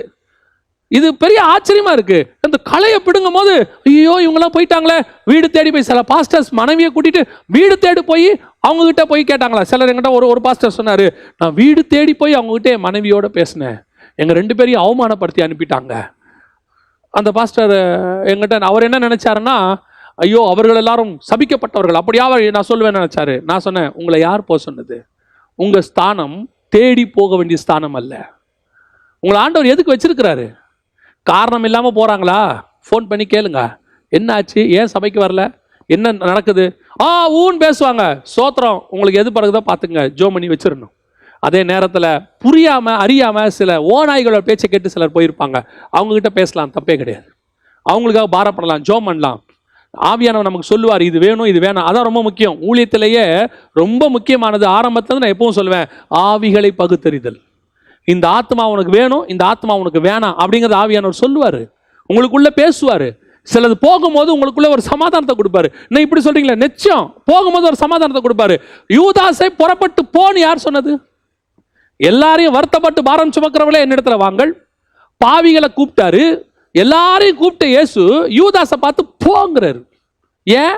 அவன் போனாதான் ரட்சிப்பு நிறைவேறும், அவன் போனாதான் நன்மை நடக்கும். சிலதெல்லாம் போனாதான் நன்மை நடக்கும். சில கலைகளை கர்த்தர் உன் சபையை விட்டு பிடுங்குவார், எடுப்பார், ரிமூவ் பண்ணுவார். ஆண்டவர் அதான் செய்யறாரு. முதல்ல அவன் அனுப்பு. ஏன்? உன் எழுப்புது அந்த பெண் எழுமாம இருக்கிறதுக்கு அவன் தானே காரணம். ஏன்? அவன் சிரிச்சினே இருப்பான், உனக்குள்ள இருக்கிற விசுவாசத்தை கெடுக்கிறவன் அவன். நீங்க விசுவாசத்தோட உட்காந்துருக்கும் போது அப்படியே ஈரத்துணியை போட்டு அணைப்பாங்க. ஆண்டவர் உங்ககிட்ட ஒரு பெரிய காரியம் சொல்லியிருப்பாரு, உன்னை கொண்டு அதை செய்ய போறேன் இதை செய்ய போறேன்னு, அப்படியே ஈரத்துணியை போட்டு மூடுவான். அதெல்லாம் நடக்காது பாஸ்டரும்பா, இந்த காலத்தில் நடக்காது, இல்லைன்னா சாட்சி சொல்லுவான். இந்த மாதிரி தான் ஏற்கனவே 2 பாஸ்டர்ஸ் பேசி அவங்களெல்லாம் இல்லை, இந்த இடத்துல இருந்தே இல்லாமல் பண்ணிட்டாங்க. கமிட்டி வந்து பேசும், பாஸ்டர் நீங்கள் சொல்கிறதெல்லாம் சரிதான், ஆனால் நீங்கள் சொல்கிற மாதிரிலாம் செஞ்சால் ஏற்கனவே இந்த மாதிரி 2-3 பாஸ்டர்ஸ் பேசி காணாமல் போயிட்டாங்க. ஏற்கனவே இந்த ஏரியாவுக்கும் 2-3 ஊழியக்காரங்க வந்து இல்லாமல் போயிட்டாங்க. இப்படிலாம் பேசினா உன்னை ஒழிச்சு கட்டிடுவாங்க. இதுதான் அந்த உள்ளுக்குள்ளே இருக்கிற அந்த கூட்டம். இது அனுப்பணும். ஏங்க நியாயமா அழ வந்தவன், நியாயமா இவன் யாரு? இயேசுவுக்கு முன்னாடி தெரிஞ்சவன், சொந்தக்காரன், நண்பர்கள். இயேசு என்ன சொல்றாரு? இயற்கைக்கு மாறா ஒன்று சொல்றாரு. இப்போ எதை நம்பணும்? சொந்தக்காரன் சொல்றதை நம்பணுமா, இயேசு சொல்றதை நம்பணுமா? இங்கே முடிவெடுக்க வேண்டியது நம்ம கையில் தான் இருக்கு. எவ்வளவு நினச்சிருந்தா இயேசு சொல்லியிருக்கலாம். என்ன சொல்லியிருக்கலாம் தெரியுமா? ஆண்டவரே, எங்கள் சொந்தக்காரங்க ஓரமாக இருந்துட்டு போட்டோம், நாளைக்கு கல்யாணத்தில் பார்க்கணும், வரணும், போகணும், எங்களுக்குள்ள நிறைய கொடுக்கல் வாங்கல் இருக்கு, நீங்கள் பாட்டுன்னு வெளியே போன்ட்டீங்களே. எங்க எழுப்புதல் வரும் தெரியுமா? யார் இருந்தாலும் இல்லாவிட்டாலும் பரவாயில்லை, என் வீட்டுக்குள்ளே இயேசு இருக்கணும் அப்படி நினைக்கிற சபையில தான் எழுப்புதலை உண்டாக்குவார். இன்னைக்கு நீ கமிட்டி இருக்கணும், அவங்க இருக்கணும், மூப்பர் இருக்கணும், சபைக்குள்ள இந்த மாதிரி பெரிய மனுஷங்களா இருக்கணும். இவங்களெல்லாம் இருந்தால் தான் சபைக்கு மரியாதை. இவங்களெல்லாம் வெளியே போன்னு சொல்ல முடியாது. இவங்க ஆதி காலத்துல இருந்து இருக்கிறாங்க, இவங்க பாதி காலத்துல இருந்து இருக்காங்க, இவங்க மீதி காலத்துல இருந்து இருக்கிறாங்கன்னு சொல்லி ஒவ்வொருத்தருக்கும் நீ ஹிஸ்டாரிக்கல் டைம் லைன் போட்டு வச்சுக்கிட்டு இவங்க வேணும் இவங்க வேணும் நீ மனுஷனுக்காக போராடிக்கிட்டு இருந்தா உன் வீட்டுக்குள்ள இயேசு வரமாட்டார், உன் சபைக்குள்ள எழுப்புதல் வராது. எழுப்புதல் வரணும்னா என்ன செய்யணும்? உன்னை பார்த்து நகைக்கிறவனை வெளியே அனுப்பணும். உனக்கு தெரியும், ஜெபம் பண்ணுங்க, முடியலையா ஜெபம் பண்ணுங்க. ஆண்டவரே, இந்த ஆட்களெல்லாம் வெளியே போகட்டும், ஆண்டவர் உனக்காக அதை செய்வார். ஆண்டவர் கலைகளை பிடுங்குவார். நம்ம செய்ய வேண்டியது என்ன தெரியுமா? அந்த வெளியே போகும்னு சொல்லும் போது எவ்விரு என்ன சொல்லக்கூடாது? ஆண்டவரே அனுப்பாதீங்கன்னு சொல்லக்கூடாது. அதை தான் சொல்கிறேன். ஆண்டவர் சிலர் ரிமூவ் பண்ணும்போது, ஆண்டவரே உமக்கு சித்தமானால் இருக்கட்டும், இல்லைன்னா வெளியே போட்டோம். சிலர்லாம் சபையில் உட்காந்து உயிரை வாங்கிக்கிட்டு இருப்பாங்க. நல்லா தெரியும், உயிரை வாங்கிட்டு இருப்பாங்க. அந்த உயிரை வாங்குற ஆளு அனுப்பவும் மாட்டாங்க. இவங்க அவனை வச்சு புலம்பிக்கிட்டும் இருப்பாங்க, என்ன பண்ணுறதும் தெரியலம்பாங்க. கடைசியாக கர்த்தராக பார்த்து ஒரு வழிவாசல் திறப்பார், அவங்கள ரிமூவ் பண்ணுவார் சபையை விட்டு. வந்து இவங்க பாரத்தோடு சொல்லுவாங்க நம்மக்கிட்ட, அவர் ரொம்ப பிரச்சனையானவர் தான், ஆனாலும் அந்த ஆத்மாக்காக கஷ்டம். நீங்கள்லாம் சில நேரங்களில் கர்த்தர் விடும்போது அனுப்பி விட்டுருங்க. ஆண்டவரை விட ஆத்ம பாரம் நமக்கு அதிகமாக இருக்கக்கூடாது. ஆண்டவருக்கு தான் ஆத்ம பாரம் அதிகமாக இருக்கணும். அவருக்கு அப்புறம் தான் நமக்கு இருக்கணும். ஏன்னா அவர் தான் ஆத்ம மணவாளன். ரெண்டாவது, அவர்கள் செய்த காரியம் என்ன தெரியுமா? வெளியே போக பண்ணினார். அத்தனை பேரையும் வெளியே போக சொன்னார். மூன்றாவது, இயேசு செய்த மிக முக்கியமான காரியம், அந்த சிறு பெண் கையை பிடித்து இயேசு சொன்னார், எழுந்துரு. இப்போதான் என்ன வரும் தெரியுமா? எழுப்புதல் வரும். இந்த எழுப்புதல் ரொம்ப முக்கியம். இந்த ரெண்டு காரியத்தை நீங்கள் செய்யும் போது உன் சபைக்குள்ளே எழுப்புதல் வரும். இந்த எழுப்புதலை ஆண்டவர் கொண்டு வருவதற்கு முன்பாக இந்த ரெண்டு காரியங்களை செய்தார்னு பார்க்குறோம். இன்னும் எழுப்புதலுக்கு அப்புறம் ஒன்று செய்வார், அதை மட்டும் நான் சொல்லிவிட்டு நான் ஜெபம் பண்ணி முடிக்க விரும்புகிறேன். அதான் ரொம்ப முக்கியம். இந்த ரெண்டு காரியத்தை நீங்கள் செஞ்சு பாருங்கள். முதலாவது, விசுவாசத்தை சபைக்குள்ளே கொண்டு வாங்க. விசுவாச செய்திகளை கொடுங்க, விசுவாச போதனைகளை கொடுங்க. விசுவாசன்றது ரொம்ப முக்கியங்க. அதான் உலகத்தை ஜெயிக்கிற ஜெயம். ஜனங்களுக்குள்ளே அதை தான் ஏற்றணும், அதை தான் ஜனங்களுக்குள்ளே கொடுக்கணும். இது வரைக்கும் நடந்த சாட்சிகளை சொல்லணும். அதனால தான் பைபிள் சொல்றது, சாட்சியின் வசனங்களினார். ஜனங்களுக்குள்ளே அந்த வசனம் வரணும். அந்த சாட்சியை கொண்டு வந்து சொல்லுங்க. நீங்கள் நிறைய எவாஞ்சலிஸ்ட்டை பார்த்துருப்பீங்க. ஒரு எவாஞ்சலிஸ்ட்டை நம்ம கற்றுக்க வேண்டிய, அவர்கிட்டருந்து நான் கற்றுக்கிட்ட ஒரு விஷயம், அவர் கடைசியாக ஹீலிங் ப்ரேயர் தான் செய்வார். அந்த ஹீலிங் ப்ரேயர் செய்யறதுக்கு முன்னாடி, அன்றைக்கி ஆண்டவர் அவரை கொண்டு ஹீலிங் செய்ய போகிறாரு அப்படின்னு சொல்லிட்டா, இந்த ஃபார்முலா தான் அவர் ஃபாலோ பண்ணுவார்.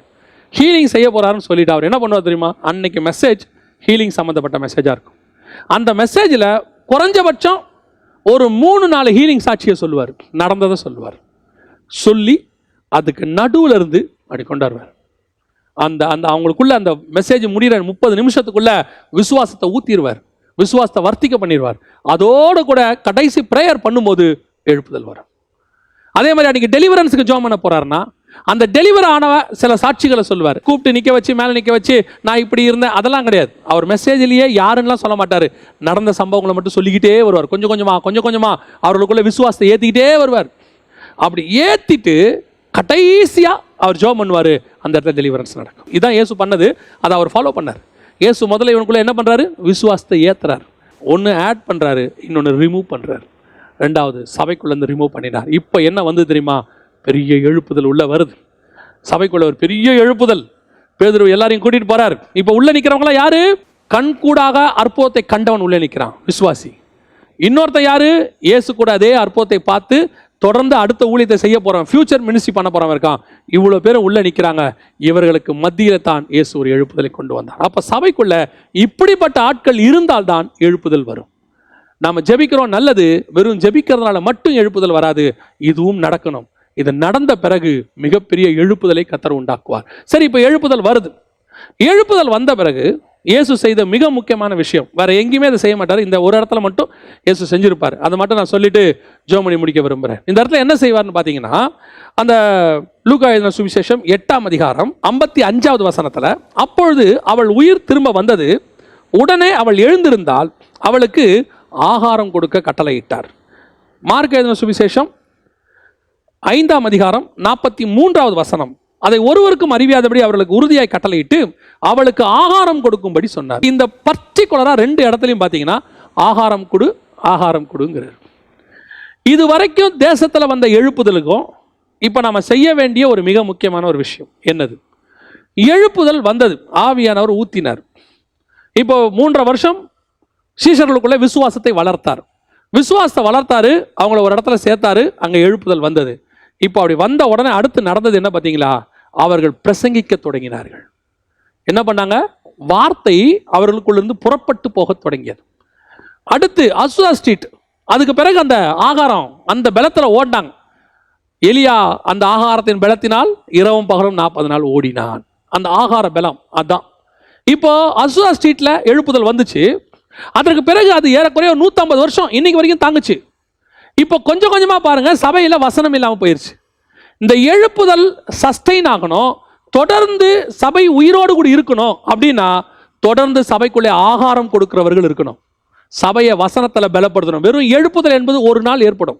எழுப்புதல் என்பது ஒரு நாள் அந்த தீ பரவ ஆரம்பிக்கும். அது அப்படியே பரவிக்கிட்டு போவோம். காட்டு தீ மாதிரி ஒரு தீ ஒரு நாள் ஒரு இடத்துல பத்தும், அதுல இருந்து அப்படியே பரவிட்டு போவோம். பத்துறது ஒரு நாள், அதுக்கப்புறம் அது பத்திக்கிட்டே இருக்கணும்னா அடுத்து தீக்கு என்ன வேணும்? ஆகாரம் வேணும். அதாவது அடுத்து எரிவதற்கு என்ன வேணும்? மரங்கள் வேணும். அப்பதான் தீ எரிஞ்சுக்கிட்டே இருக்கும், காட்டு தீனா. அதே மாதிரி சபைக்குள்ள இருக்கிற இந்த எழுப்புதல் கடைசி வரைக்கும், நீ வருகையில போகிற வரைக்கும் இந்த எழுப்புதல் இருக்கணும்னா கண்டிப்பாக அந்த சபைக்கு ஆகாரம் கொடுக்க வேண்டியது அவசியம். ஃபீட் பண்ணிட்டே இருக்கணும், ஒவ்வொரு நாளும் ஃபீட் பண்ணணும், புது புது சாப்பாடு கொடுக்கணும், பலப்படுத்துகிற சாப்பாடு கொடுக்கணும். வியாதிப்பட்டவங்க வருவாங்க, நல்ல வியாதிப்பட்டவங்களை சுகமாகி வருவாங்க. வியாதியை குணமாக்குறது மருந்து. அந்த வியாதியை அப்படி குணமாக்கி தொடர்ந்து பரவாதபடி அப்படி செஞ்சு பண்ணி வீட்டுக்கு அனுப்பிடுவாங்க. ஆனால் அந்த வியாதிப்பட்ட மனுஷன் சுகமாகி அவன் கடைசி வரைக்கும் உயிரோடு இருக்கணும்னா மருந்து மாத்திரை கிடையாது, ஆகாரம். கொடுக்கும் போதே டாக்டர் என்ன சொல்லி அனுப்புவார் தெரியுமா? நல்ல சத்துள்ள ஆகாரமா கொடுங்க. ஏன்? இந்த மருந்து மாத்திரை அவனை வீக்காக்கி இருக்கு, ஹீல் பண்ணிருச்சு.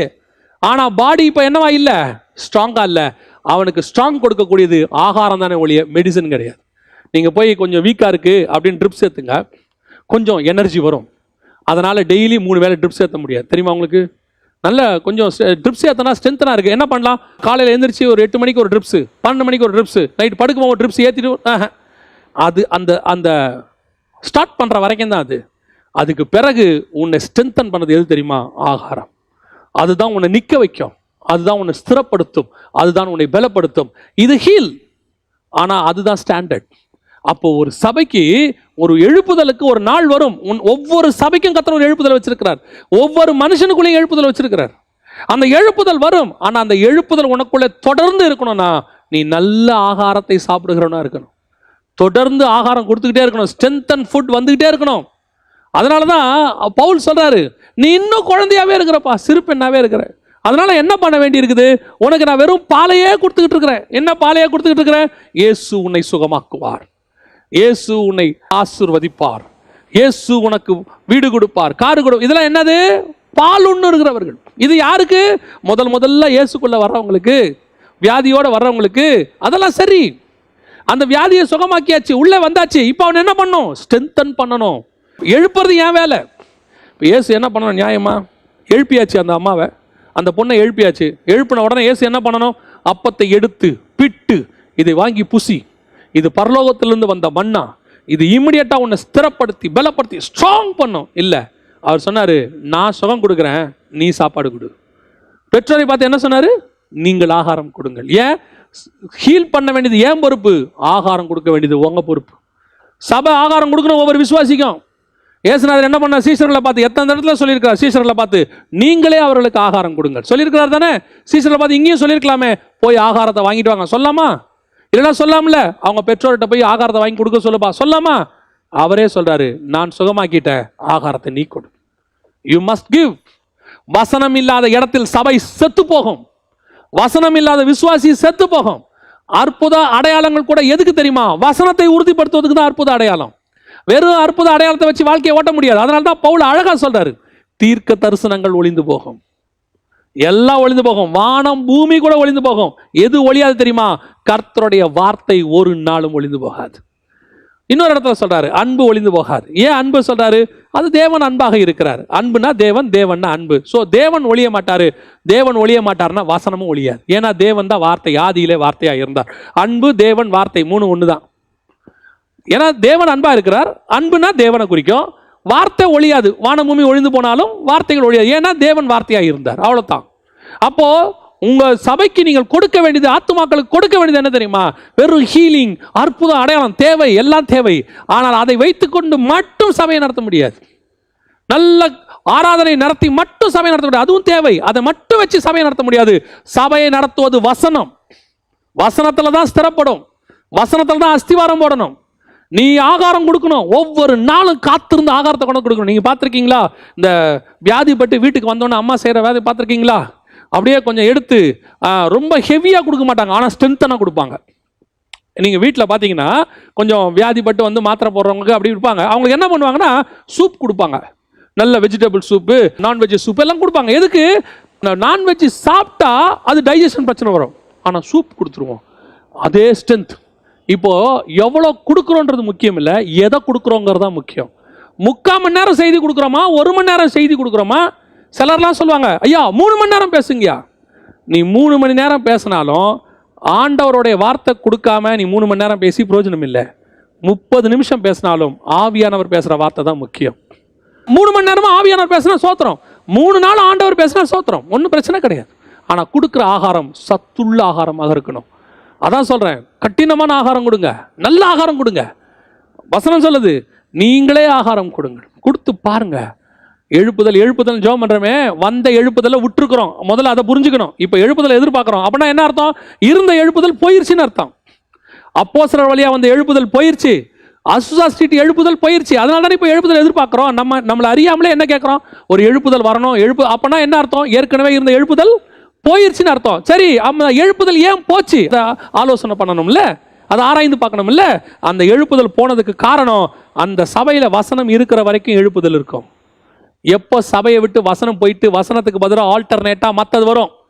நல்லா தெரிஞ்சுக்கொள்ளுங்க, எது ஆவிக்குரிய சபை, எது கர்த்தரால் நடத்தப்படுகிற சபை, எது எழுப்புதலுக்கான சபை அப்படிங்கிறத நீங்கள் ஈஸியாக கண்டுபிடிக்கலாம். Very simple. எந்த சபையில் வசனத்துக்கு இம்பார்ட்டன்ஸ் கொடுத்து ஜனங்களுடைய உள்ளான காரியங்களுக்காக பேசுகிறாங்களோ அந்த சபை கர்த்தரால் நடத்தப்படுகிற சபை, அது ஆவியானவரால் போதிக்கப்படுகிற சபை. அந்த சபையிலிருந்து எழுப்புதல் வரும். எந்த சபையில் வெளியான காரியங்களுக்கு, உன்னுடைய பணம், ஆஸ்தி, சம்பாத்தியம், உலக பிரகாரமான ஆசீர்வாதங்களுக்கும், களியாட்டங்கள், ஆட்டம், பாட்டம், கொண்டாட்டம், பர்த்டே, ஃபேதர்ஸ் டே, மதர்ஸ் டே, எல்லா டேவும் கொண்டாடிக்கிட்டு உங்கள் உள்ள உட்காந்துக்கிட்டு களியாட்டத்தை ஆட்டம் பாட்டத்தோட செஞ்சுக்கிட்டு இருக்கிறானோ அந்த சபை கர்த்தரால் நடத்தப்படுகிற சபை அல்ல. அதிலிருந்து எழுப்புதல் வராது. எழுப்புதல்னா முதல்ல என்ன தெரிஞ்சுக்கோங்க. நிறைய பேருக்கு எழுப்புதல்னா என்ன? அவர் கூட்டத்துக்கு 10,000 பேர் வந்தாங்க, அந்த ஜபத்துக்கு 50,000 பேர் வந்தாங்க, இவருடைய சர்ச்சில் 2 லட்சம் பேர் இருக்கிறாங்க, பயங்கரமான எழுப்புதல். யார் சொன்னா? யார் சொன்னா? இதை விட பெரிய பெரிய கூட்டங்கள் அரசியல்வாதிக்கு வருது. இதை விட பெரிய பெரிய கூட்டங்கள் புறஜாதியார் கோயிலில் நிற்குது. மைல் கணக்கில் காத்து கொண்டு அவங்க நிற்கிறாங்க. அப்போ என்ன, அவங்களுக்குள்ள எழுப்புதல் வந்துருச்சுன்னு அர்த்தமா?